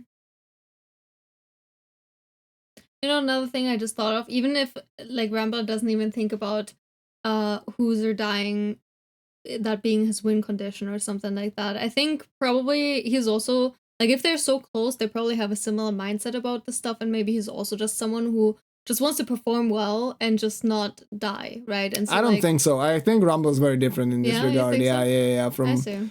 Like, I've seen him play in bingo and stuff. Like, I think it's fairly different, yeah. So he just wants to win. Well, no, I think he wants to do well, but he's not expecting he's not expecting himself to do better than he's capable of, if that makes sense. Right, that's what I'm trying to say. Okay, this Flaming Strike against Theodorix, man, that's not gonna be it. He does go for the power stance. Gets also clipped by the cleaver there. Yeah, this is an unfortunate placement for such a tanky boss. I mean, I could see him just keeping this for a little bit later. Like, you know it's here. The Grace is right there. What you could do, he's gonna get stuck in the corner now. Second hit, he needs to heal, he's in the lava! He's one tick from death! Panic rolling! Barely alive. What was that? Bro, the neighbors are gonna wake up. That's okay, well, at least once from us and not the others. That is crazy, okay. See, like, that's why I would keep this Theodorix for later. I just feel like your setup isn't that good for this. Now he's in deep sunk cost fallacy though. Like you right at a grace, yeah, sit down and just like come back later, right? Figure out a better setup for this. He's gonna go for it again. That's so scary. It's just Theodorix especially is just so tanky. Yeah. I mean, why not just skip it for now, man? Like it's right at a grace, just do it later. You just died, you are in the lava, and he's one tick away from death again! Holy, oh my god. Bro, just leave! Yeah, he's leaving. He's leaving now. Okay, well, this is like, okay. If Rambler loses this match, I'm saying it now, this will be the throw of the century, like, actually. Yeah. Oh my god, that's crazy. But, I mean, in his mind, he maybe already lost, right? And he doesn't even have Rune Arc. Yeah, maybe, you're right. But he didn't pop the Rune Arc after his death, so yeah, the extra vigor, man. All the extra vigor actually saving him there. That is kind of crazy. Wow. What a close call. Twice, yeah. I can't believe he went for it again. And, like, in a similar way, too. Like, not way safer or anything like that. Yeah, I don't think you are meant to power stance on that boss. Like, you're gonna get so punished with your jumps. That's why I was saying, like, come back with a better setup, as in, you know the boss is there, you can prepare on a running section, you can, like, prepare your setup and then warp there, right? Mm-hmm. And have the Colossal ready, and just get staggers instead, and hit the head. Mm-hmm. And now he has 40 sacks. Man, Altus not holding any punches right now, actually. And now the score gap is widening. I mean, it is 56 to 47. As I said, bunch of running down for Rambler that HooZher hasn't done yet, but oh boy. See what happens. Now parkour for HooZher. Not exactly the fastest way of doing it, but does get through. No problems there. Didn't have to deal with the troll either.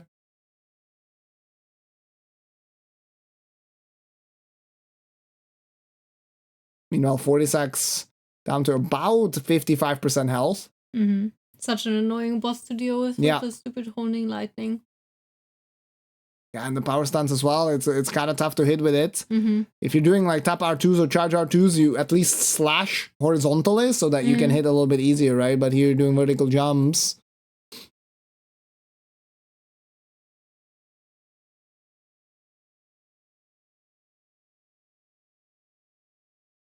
Yeah, misses another one. Unfortunate. Yeah, he knew he couldn't do another one there, so just went for a regular attack, and he does get the double slash. Good stuff from Rambler, gets the 40 sacks kill. Didn't let that Theodorix incident actually shake him. And now HooZher's doing some stuff that Rambler hasn't done on the other hand, right? From the mausoleum to the northeastern side of Liurnia. Interesting that they now have the same build. So, like, HooZher did at some point, like, probably a while ago, but I kind of missed it. But, yeah, that he did, in the end, decide to also go for the... Yeah, I called it out. Oh, I didn't listen. Yeah, I can tell. Okay, Flaming Strike gonna be quite nice against this Miranda Flower, but I think you have to take care of the Crystallian first. I mean, this is no joke. This is the highest open world scaled boss in Altus. We keep on saying it, and people keep on disrespecting it. He needs to, like, stop with this. Yeah, these are, like, multiple moments in a row now that, I mean, he's playing different now. I do feel like after that death. I mean, after that death, but also, it's the higher scaling, right? I was talking about, like, these fights now are getting more difficult. He did a lot of the Limgrave stuff. Like, sure, accidents can happen in Limgrave. Incidents will occur. But in the end, statistically, you are very unlikely to actually die with this vigor and with this damage. While now in these scarier areas, I mean, yeah, Rambler definitely showing some cracks.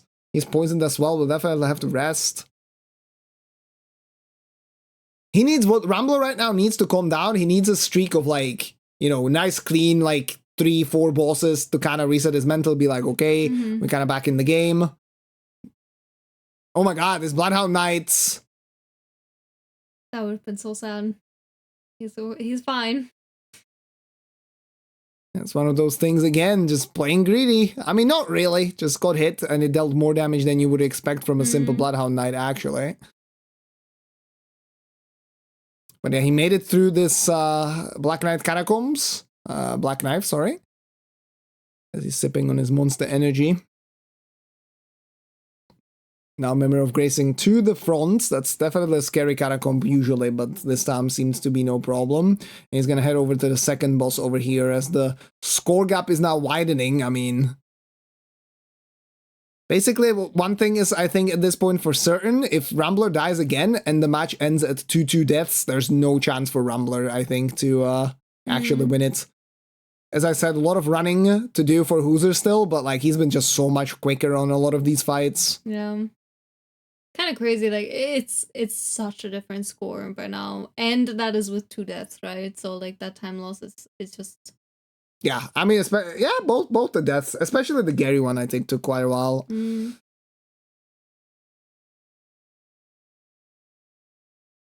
Actually, not really, because he got the fight on the first try, so the Malenia actually lost a little bit more time. Yeah, like he traded. All right, Dryleaf Dane goes down. That's gonna be a 50 for Rambler. And now he's going... Okay, where are you going, bro? You need to make a decision. HooZher knows exactly where he's going. That's the Dragonkin Soldier here in Mount Gelmir. Damage is good. Yeah, and Rambler was actually thinking for a second about going back to Theodorix, but instead he's actually going to head over to this Knights Cavalry replacement. I think that's actually a smart play. I think you just leave Theo. You just leave Theo at this point. Yeah, please don't go back there, please.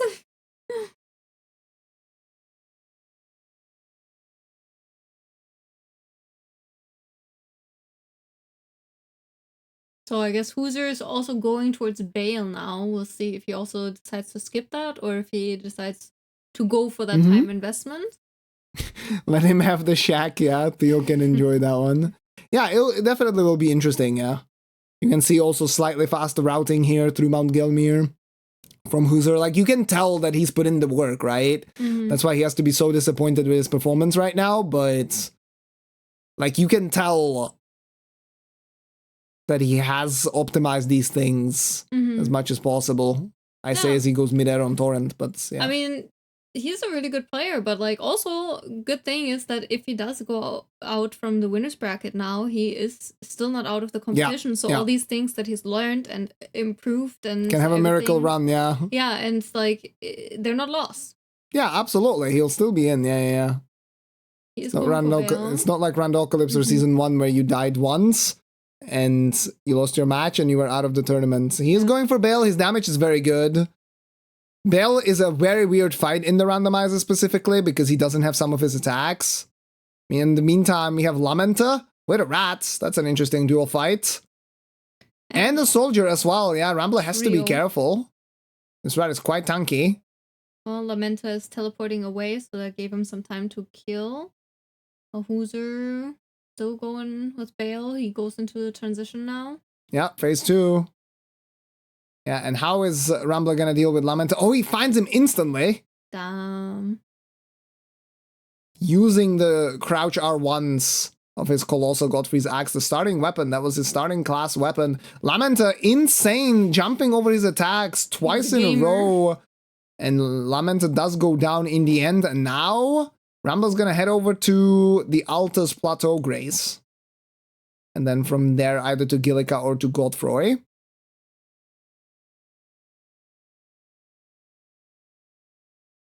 Bell goes down as well. Very nicely done. Okay, he's actually going to Godfroy. Damn, interesting. He's going over to Godfroy. Does the skip successfully as well. And I mean, I think this is, yeah, kind of the section where if things go well for Rambler, he can kind of calm down a little bit.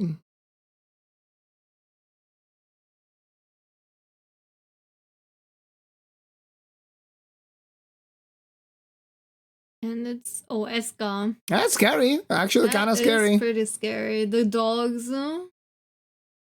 Yeah, the dogs can build up bleed. You have to roll sideways, hopefully, for Esgar as well to dodge his Reduvia. And he also loves to cast Swarm of Flies. So this is one of the things, like, the Vigor is pretty decent. Now he's actually stuck between some rocks. And that's why you roll sideways. because the Reduvia slashes will get you otherwise. He now is going to have to run away and heal up if possible. And like, your vigor is decent, right? But this boss not only will actually have decent DPS, but then the bleed. Oh, he got one of the dogs. That's huge already. Oh, Gets the and second he got one, the yeah. other one, but he still has to be careful. And the bleed proc is almost The bleed built proc up. is there. Swarm of flies. The bleed proc comes. It's not Nice. too bad. Roll sideways there. Yeah, make sure to heal up. See, he's playing safe though. Like, he's sticking kind of to how he always plays, I think. Yeah. And bunch of R1s, hyper armor through the attacks. Gets the Esgar kill in the end. It's a very scary fight. I would say it's not on par with Esgar, but it's kind of a similar thing where there's just so many things that can go wrong. You mean Garrus? Yeah. Yeah, Garrus and Esgar, yeah. Yeah, because like there's just so many elements to the fight, and if they all of a sudden all converge and gang up on you, then it's very quick that you could just lose all your life in 2 hits or something. But those 2 hits are just like a bunch of little things. Mm-hmm.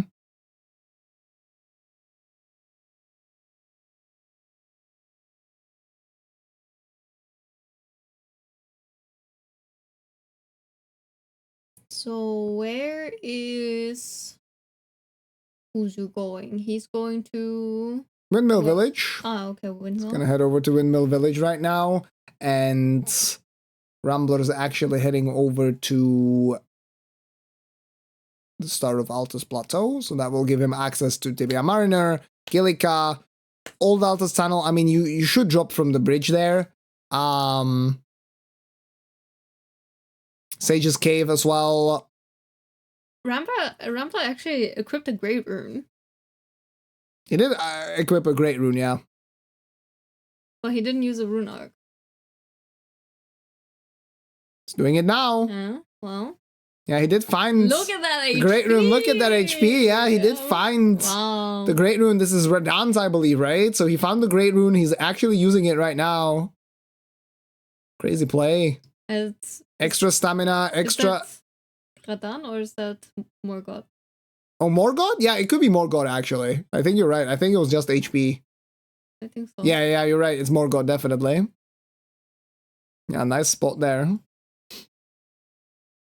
Dragonkin Soldier along with the Ballista now as well. Mm-hmm. Very nicely done. HooZher gets a super quick kill. Yeah, now Rambler is going towards... I couldn't really tell because he's like swaying left and right. Sage's Cave. He's going to Sage's Cave. Yeah, I was just wondering if he's going to Tibia Mariner, but yeah, he's going to Sage's Cave, and there, of course, like now we'll see if he is doing the skip, which can be a little bit scary, but he seems to just be skipping the skip. He's sticking to his guns. No, never mind. Okay, he just doesn't do the first part. So he's not doing the part that is free, and then he's doing the weird, like, sussy part.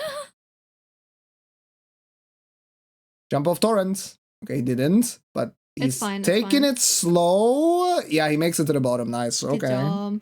I mean, we saw earlier that parkour was literally what killed him, right? So this one going his way this time is huge, and maybe that's gonna help his mental a little bit again as well. You know, he's like, okay, failed one skip. Oh, he uses a shackle actually to clear all the illusory walls in the dungeon.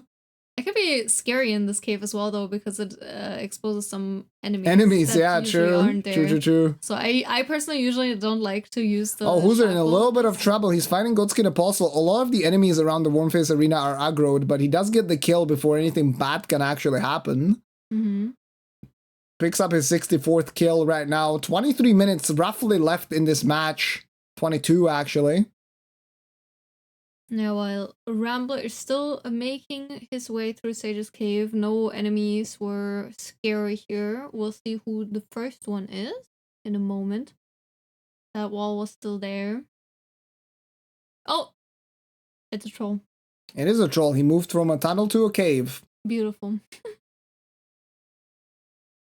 Yeah, gets that kill very quickly. And so has all his resources for the second part of the cave, which is always a scary thing, right? Because it's a double boss cave. Double boss, yeah. So if you use a lot of your heals on the first one, that's very concerning. Yep. Let's see what the second boss is. Fresh bosses for both players here. We haven't seen them yet. It's Relana. We'll see how familiar Rambler is with this fight. Buffs up. He did show some prowess in the... Yeah, damage is good. He did show some prowess earlier as well with one of the other DLC bosses. Mm-hmm. With Midra, so we'll see Relana so far going pretty well, not dealing that much damage. On the other hand, we have Red Bear in the Crystallian Tunnel. Red Bear not dealing the most damage when his individual hits, but if he procs the bleed and hits you multiple times, it can kind of come out of nowhere, but neither player having trouble in these fights. Rambler actually still in combat, has to Memory of Grace out with his 60k. Mm-hmm.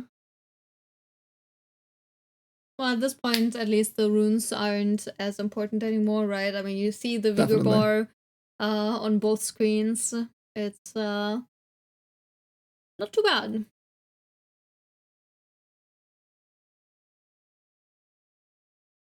To be a Mariner is the Dancing Lion. Yeah, we'll see. Yesterday, the Dancing Lion here was the Deathblight Dancing Lion. Luckily here, it's not really a big problem. I mean, it's a big arena, and the Basilisks spawn where Dancing Lion spawns, and we are quite far away, right? But right now, we're having a little bit of trouble with this fight without the second phase even proccing. Lumber is gonna have to be a little careful. Dodges the grab. Mm-hmm. Not healing. Gets a punish instead. Heals now. And now he's gonna have to deal with the spin attack. Yeah, this is definitely slightly sloppy gameplay here. Tries to go for another hit.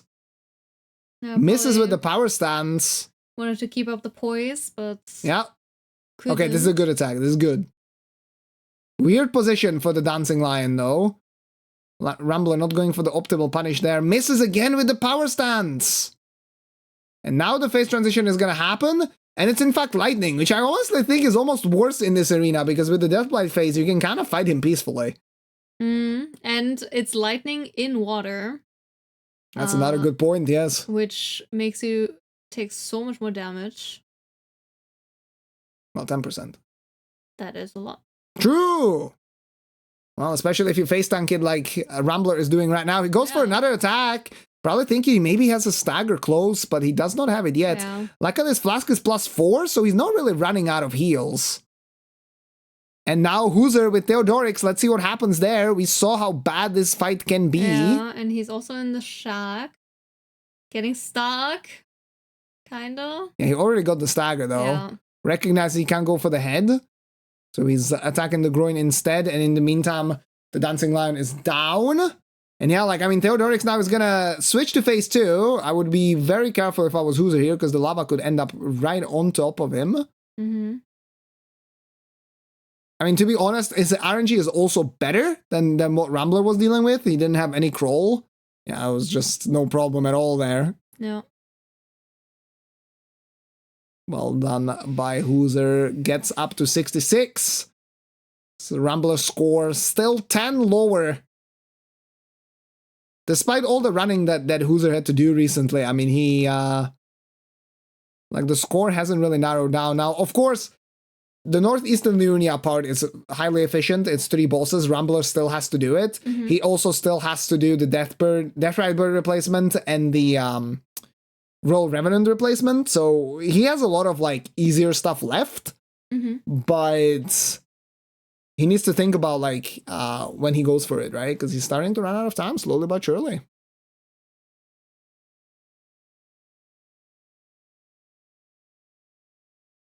Okay, Rampart side now. Oh, he also still hasn't done Falling Star Beast here in Altus. Mm-hmm. He still hasn't done the Tree Sentinel Duel. So, yeah, quite a lot of bosses to go for. 18 minutes left. I mean, you can do all of them in the 18 minutes. He still has Stillwater Cave. Like, there's a lot of things. And you can kind of tell what, like, I guess what I'm trying to say is you can see the qualification stage a little bit in this match as well from Rambler, where his clears were just not the highest, right? Mm-hmm. Even if he didn't die, he either died fairly early or some of his clears just weren't the highest, like in the 60s, in the high 60s, which is impressive in its own right, killing 60 to 70 bosses. HooZher got a headshot on the rare 46 headshot, and that's so much damage. Yeah, that's a strat actually based on that attack. You can do it, yeah, with the swipe, I believe. Oh, very nicely done then. Yeah, he's practiced, I don't know, the Team Ignite special of Ancient Dragon fighting.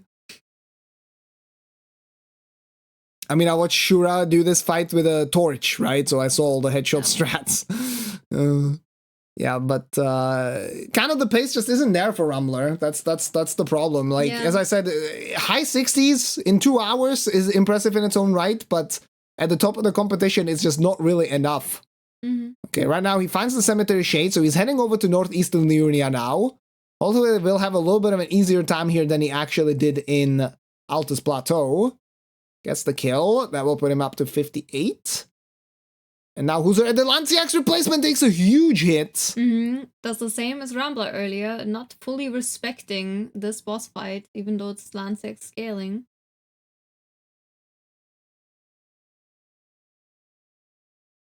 Now, once the poise is broken from the Castalion, it is so much easier though. So he's just punishing it, getting the stagger, getting the kill. Now with only the flower left, it's pretty much over. Yeah, it's like Night Rain Wilder gameplay, Flaming Strike on a Great Sword, spamming L2 R2 on a Miranda Flower in day 1.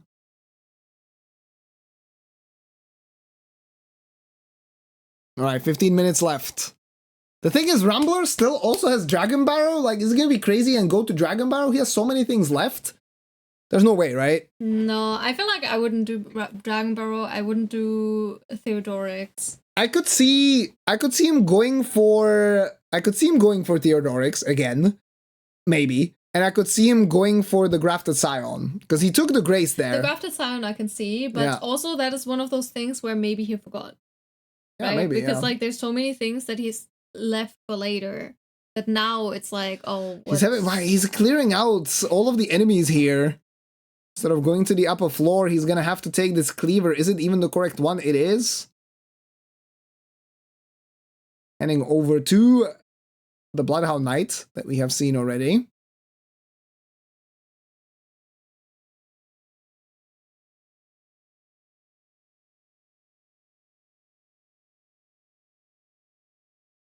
So what is... Oh, HooZher, what boss was in here? Do you remember? Dane. Dane, yeah. Yeah, the Perfumer's Grotto had Dane. And the Bloodhound Knight now already on the screen. Yeah, a little bit of greed as well now from Rambler. He knows that this boss is not the tankiest one, so you can kind of just bully him. But he misses with his power stance. However, he does heal, right? Like, he's not taking any chances. He's still playing it safe. He's still sticking to his guns. Yeah. Now I'm gonna head over to pull the lever. Dane died already in the meantime. Memory of Gracing. Another 60k runes gone. I mean, the thing is also, once you get past a certain strength threshold, you just kind of start running into diminishing returns, right? So as you were saying, like, the runes are not as important anymore this late into the match, especially because the extra levels, you're only going to use them for a few bosses. It's another consideration as well.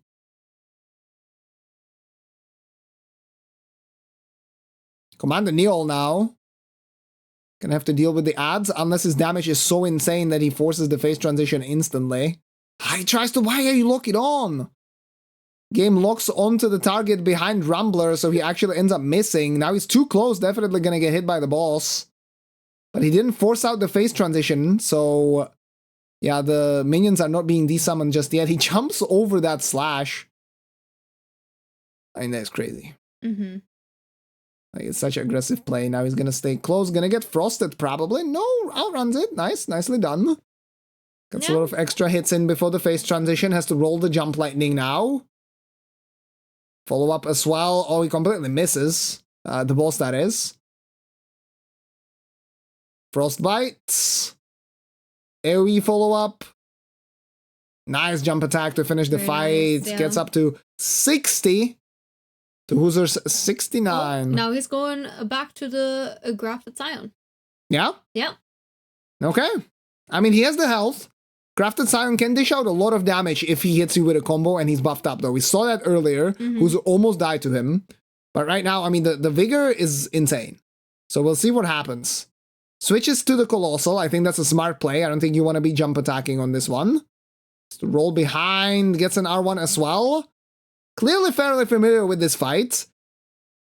Takes a hit as well. Not the full combo, but he has to be careful. He knows he has a stagger with one more R1. Gets the riposte as well. I hope he heals now. He's definitely gonna heal. Never mind, he is not healing. Oh my god, such aggressive play. 1 hour, 48 minutes into the match, bro. You know you're slow. Just play it safe. Oh my god. Oh no, and he's going back to Gary. Yeah, he's going to Garrus now. He's going to Gary. That's no, don't do it. It's gonna be fine. He has so many things left in Altus. Like, he hasn't done 3 duo, and he has not done... Maybe he's just gonna check the next boss. But then why are you going from the other Grace? Yeah. It's faster. Yeah. Okay. He just changed his mind, man. I think he changed his mind, but honestly, I think that's smart. Because, like, I literally, I'm telling you, Gary is always a disaster. Yeah, it's fair. It's fair. I mean, I think you like, at this level of competition, you have to take that fight, but... Oh, that's fair. But also, and then like... you die. Yeah, I mean, sure. I just, yeah, it's fine to skip it. I think at this stage of the game, you have so many things left, like I said, in Altus Plateau still, like at least 2. Theodorix 3. Hey, you have DTS? You haven't been to DTS yet, right? Like, you have DTS, you have the Deathbird replacement, like, that's a lot of stuff. Yeah. So just go for that. It's lower scaled. Instead, he heads over to Maggie, though. Like, Maggie is fine. I think this is a good play. He's going to be happy to find Maggie here. He has to be careful, though, because she dishes out a lot of damage. You cannot disrespect the boss like that. You have to wait for your turn with Maggie when you're this close. She has 2 attacks, but, like, she's always going to hit you. And he's attacking still, bro! Please. You can't just mash R1 here. Okay, he does get the stagger, does get the kill in the end. He's not going to head over to the cave. So that means that's probably the end of his Dragon Barrow journey right now. My goodness. I mean, honestly, I think he thought he had a stagger or something earlier than maybe, yeah, maybe. But that was so scary. That was so scary. I mean, it's so stressful to watch when you know, like, all you have to do, like, all he has to do is not die, but he doesn't know that. Yeah, so yeah. Oh my god. Okay, he's gonna go over to this Astel and Watchdog duo. If he stays on this side, hopefully Astel does not aggro. Nice roll on that attack. It has a surprisingly big hitbox that lingers around for a while as well. He's going over for another stagger. Does get a stored roll as well. Gonna have to... Oh, he's getting closer to Astel. He needs to be careful. Does get the stagger. You could have gotten... No, that's gonna be enough. That's gonna be enough. That's gonna be a kill, actually. Yeah, perfect. Perfect.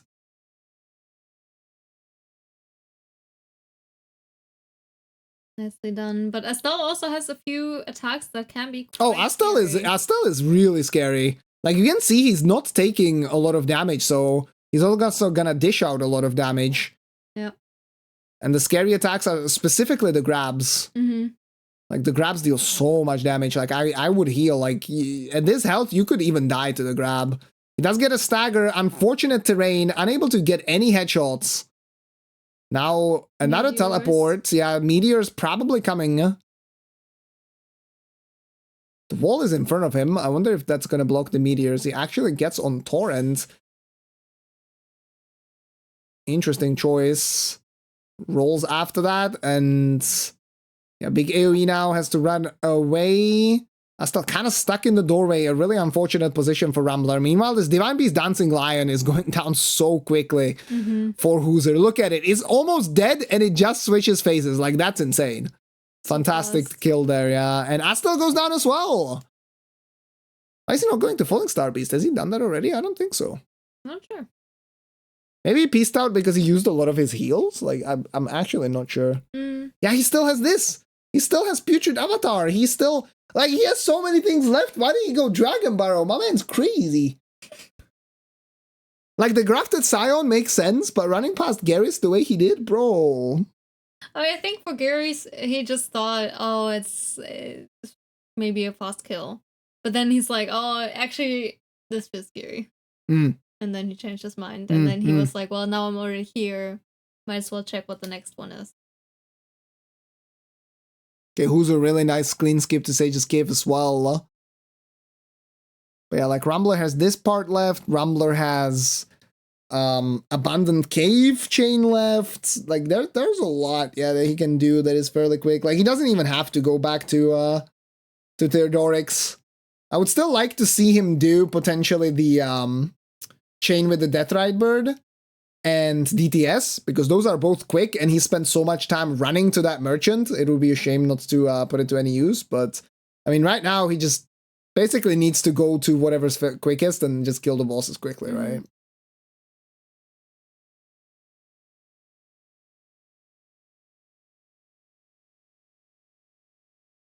Now we're approaching the last 5 minutes of the match.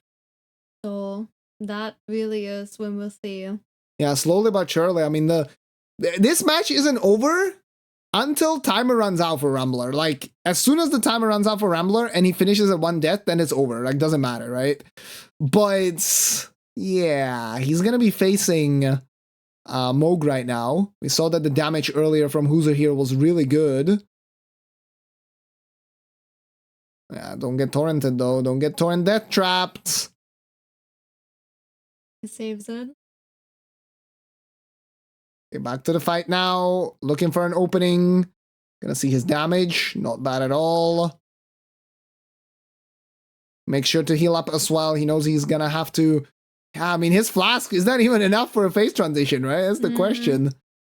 That's a good question. He gets a stagger. Yeah, he does. He does. He'll skip. Yeah. Nice call. He'll get him.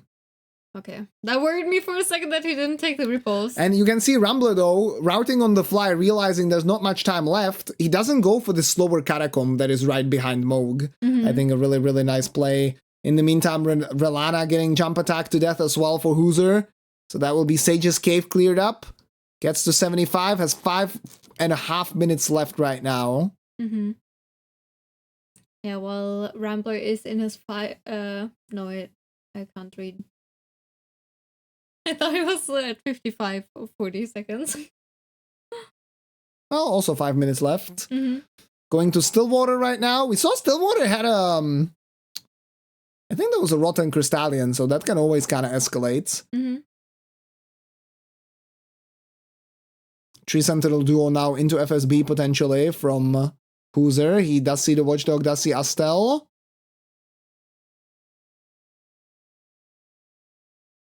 Yeah, Stillwater is scary, but not really this particular version. Unless Rambler falls down, which he almost did somehow. Yeah, I mean, I think I like that he's just going to finish off some Leonia things, you know, like lower scaling with this health. It's very difficult, I think, for him to die unless he dies to some skip or... Has HooZher killed Margit? I guess I just missed it. I'm not sure. Because I remember the hippo dying to Rambler, right? And then I was making the joke that, like, oh, he's killing all the hippos, but... I think they might have done it, like, at the same time. Also, HooZher is not healing, bro. He's not healing, and now meteors are coming in. And, like, sometimes you just get hit by a stray meteor. Yeah. He just applied Physic instead. Now he applies Prawn, because he doesn't have his flask selected. Okay, he's gonna get the kill here, though, luckily. And yeah, I mean... Heavy roll, a little bit of panic now. For Rambler, he's rotted as well. 2 Crystallians in the cave. He needs to make sure that he equips a weapon that can deal with these guys.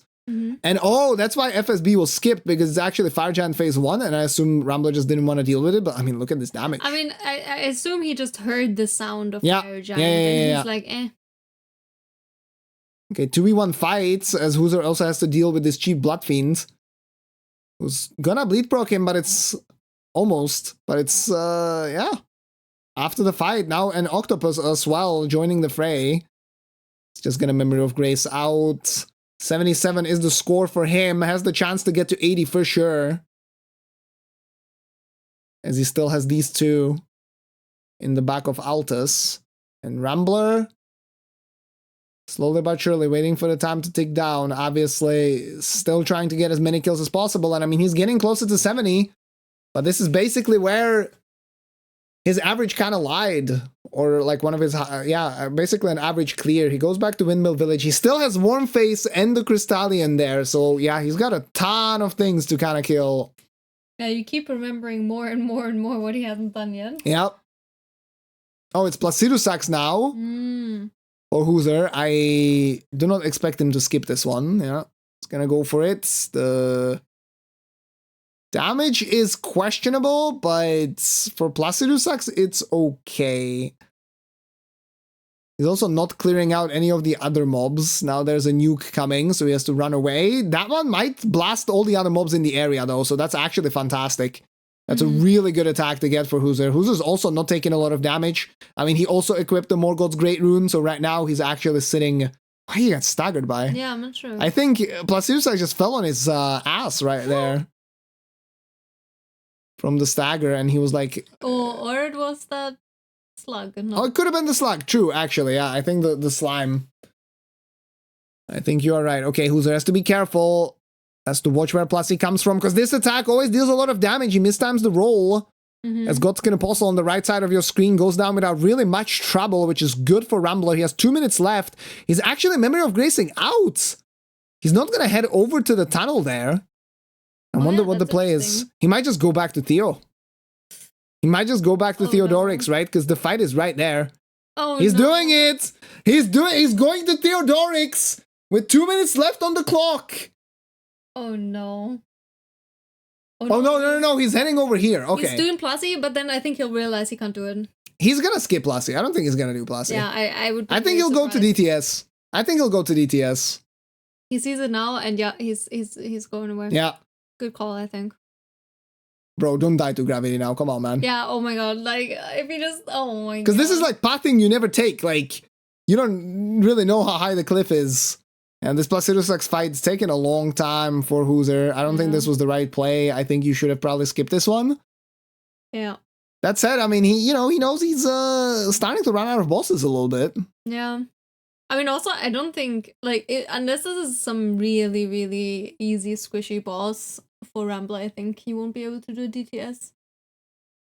I mean, he has less than a minute now. Yeah. He's not even there yet. Okay, Placido Sax. Oh my god, the laser's gonna come. Let's see what happens. He's on Torrent, gets knocked down. Laser's probably gonna hit him again. Oh no. Oh, it does. Doesn't knock him off the cliff. Rare sight of HooZher actually healing. And he knows he has 30 seconds left. He wants to get this kill, wants to get the 78. He's gonna... Oh my god, he's so close to falling, but he does get the kill in the end. And Night of the Solitary Jail. We have 20 seconds left. Oh my god, for Rambler. This could be a one-shot.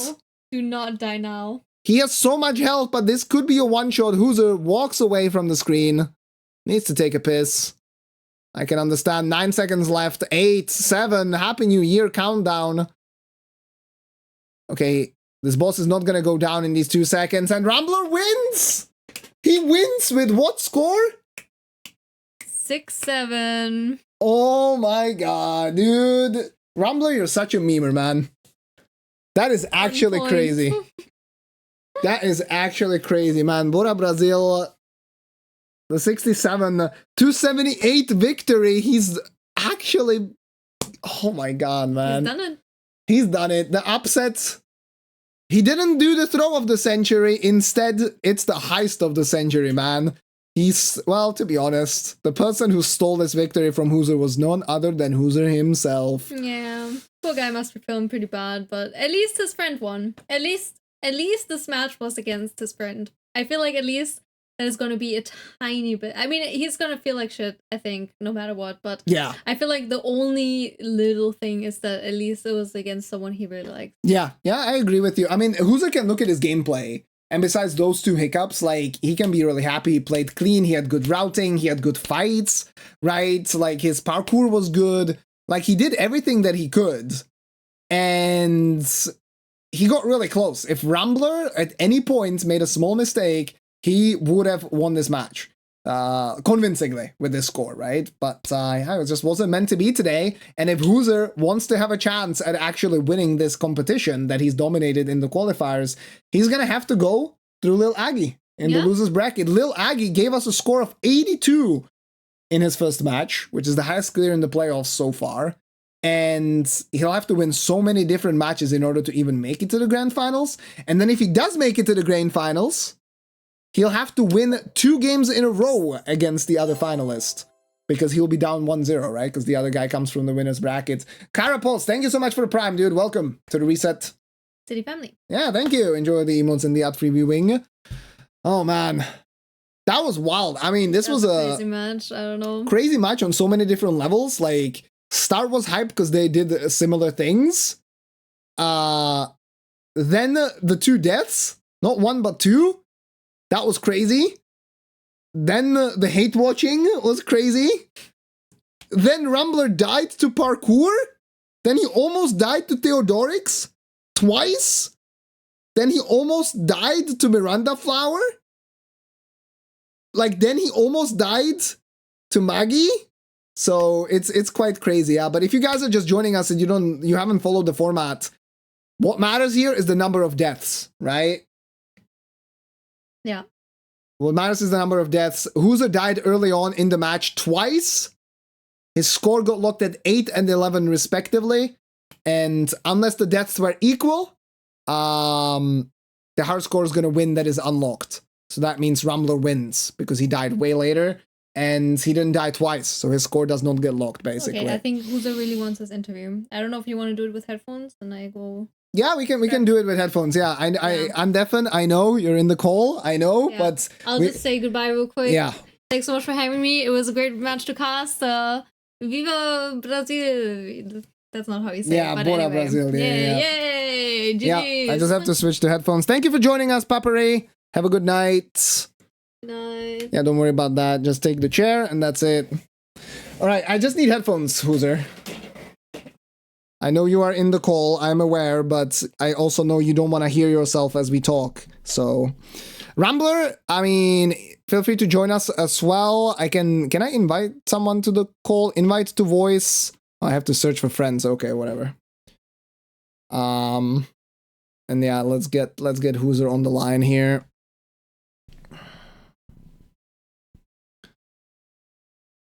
All right, HooZher. All right, HooZher, can we hear each other? Yeah, I can hear you. What's up? Nice. What's up, man? I mean, obviously you have to be disappointed, but before, I even let you talk, I have to say you showed how much work you've put in the qualifiers because all of your routing was really clean. Fights were clean after your deaths. And I mean, you gapped your opponent despite dying more times. So yeah, shout outs to you for not giving up and like putting up a great fight. And it got really close at some points. I mean, Rambler almost died for the second time and then you would have just taken it. So it's never over until it is over. But yeah, now your thoughts. Yeah, I mean, fair enough. I don't know. First off, I do want to apologize to everyone. Both the fans of mine in the league as a whole. Obviously, not my best performance today. So I do want to just apologize to everybody because, it's Deathless Randomizer League. You can say nice things about the pace, but I died once and then died a second time because I was just on full tilt. So that is what it is. I don't know. I just felt like until like 40 minutes or whatever, my brain just was not working. Don't want to make excuses, but I feel like obviously the support just with this league and everything has been insane. Like my audience on Twitch has 5x'd because of this competition. Obviously, people, I feel an obligation to deliver, and I think that got to me a little bit. Maybe it was the layoff too, because it was like almost 2 weeks between the last qualifier seed and the layoff or in this one. So I don't really know. I mean, at the end of the day, like I said, I'm happy with how I played the last half, but the first 40 minutes, I just felt like, I don't know. I just wasn't myself. And then for some reason, the last 60, I killed 58 bosses in 80 minutes. It's pretty good. For the last 80, I felt like I finally got my shit together. So I don't know, man. Obviously, like this is one of the worst performances I've ever had in the knockouts, which doesn't feel good. But the good news is, I feel like obviously it's a very tough road through the losers bracket. When I feel like I am, myself I mean, I won the last 4 seeds. I feel like I'm the best player in the league. I can beat anybody. And at the, I rattled off 8 straight really good seeds in the qualifiers. Of course, have the shit one here in the first round of the knockout. So I guess I just have to rattle off 8 straight or whatever it is again. So we'll get back to the drawing board, make some adjustments, and be ready to go. Yeah, I think that's a good analysis. I mean, pretty much spot on. And in the end, I mean, if you are the best player in the league, then running through the lower bracket should be the miracle run. And I think everyone's going to be super excited to watch you battle it out there. There's some killers, though. You'll be facing Lil Aggie. How do you feel about that? He scored an 82. Obviously, you cannot compare seeds between one another in the playoffs, but the highest clear so far that we've had in the playoffs. How do you feel about your opponent there? I mean, I think he's, well, outside of Sirius, who seems to eliminate me every single time. The us both, most buddy. dangerous, Us both. Yeah, right. I think he's the most dangerous player in the losers bracket. Him or Tom, right? In terms of their high end potential, right? It's like very insane. I think I do have a slight pace advantage, but it's definitely not not that big, right? But I feel confident. And you know what? I am also very excited because Aggie and I both have Indiana ties. That's where, if anyone doesn't know, someone who's from Indiana is called a HooZher, HOOSIER. So my name is kind of a misspelling on that. So excited to play Aggie in the quote unquote battle for Indiana, even though he's left to Canada and I don't live in Indiana anymore. But it should be a fun time. Awesome to hear. Well, HooZher, I'm gonna let you go. I'm gonna interview Rambler right now, and I mean, best of luck in the losers bracket. I know this is tough.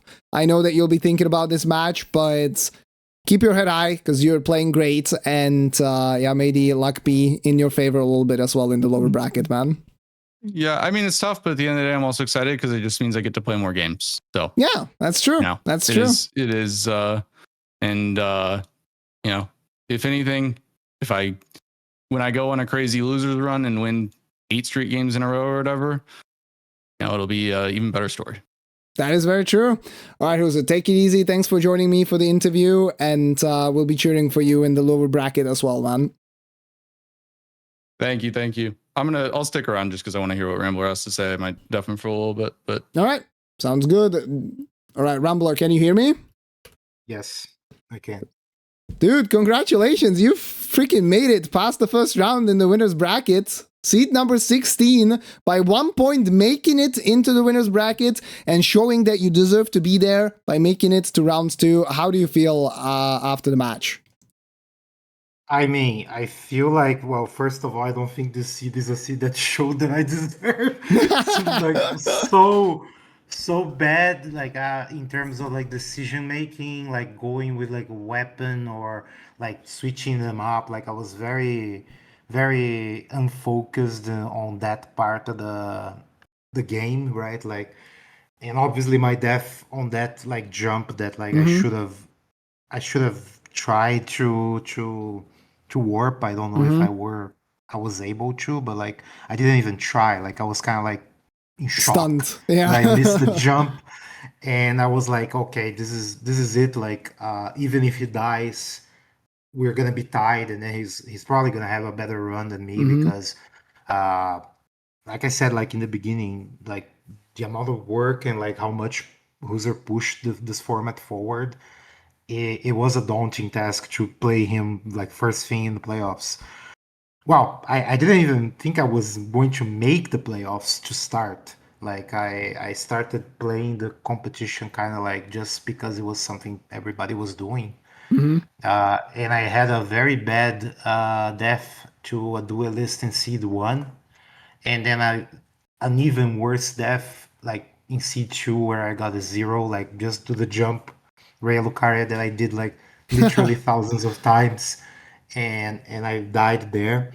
I almost didn't play the other seeds, and I decided to try to actually get better, and I got better enough to make the playoffs, and I like a final push for top 16, which was terrible for me because I didn't want to play HooZher for two reasons. Well, first because he was playing so well, like I felt like I was not gonna have a shot, and also because he's my friend, like he's my dear friend, and it would feel bad. Like right now, it's like a mix of emotions. To be quite honest with you, like I wanted to win. It's not like, don't get me wrong, I wanted to win, and I'm happy that I won.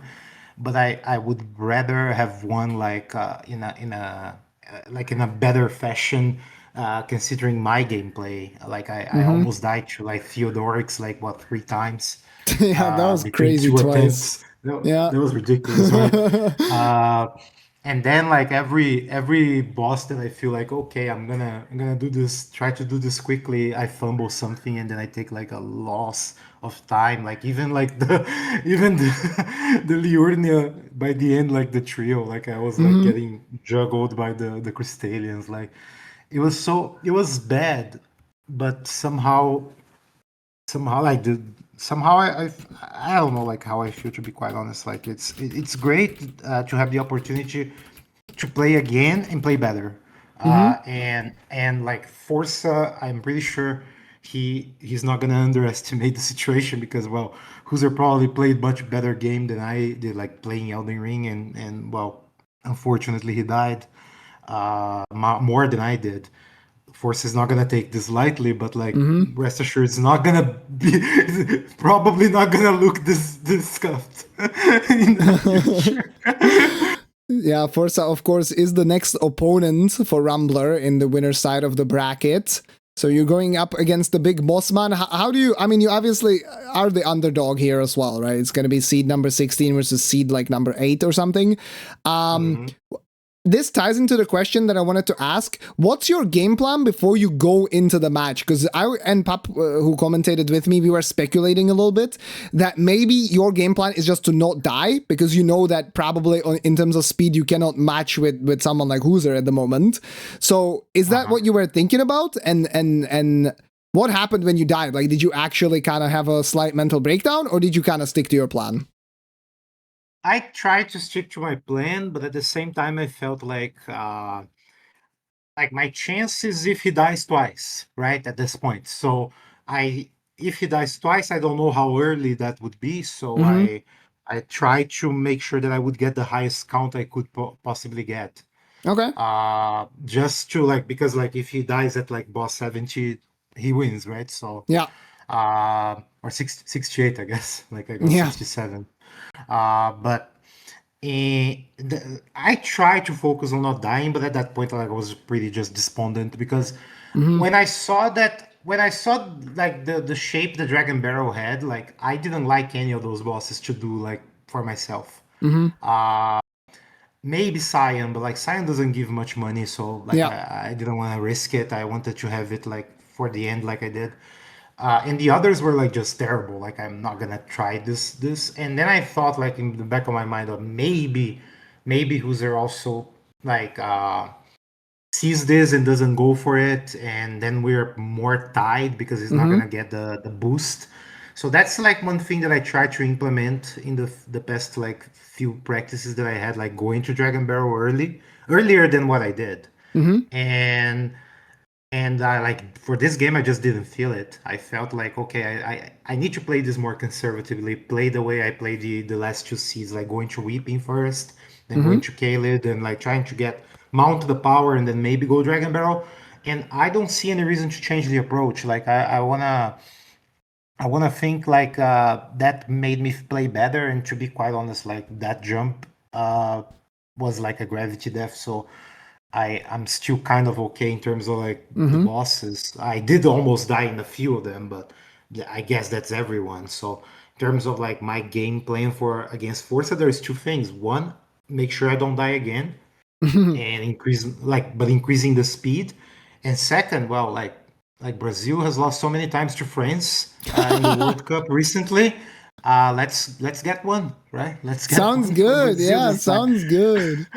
Oh man, well we'll be cheering for you against Forsa for sure in the second round. The underdog story needs to continue. I mean, this was the biggest upset. I was saying if you die the second time, it's the throw of the century, and if you don't die a second time, it's the upset of the century. So you made history either way today, and we'll be cheering for you in the upper brackets in your next match against Forsa. Rambler, any closing thoughts or concluding remarks?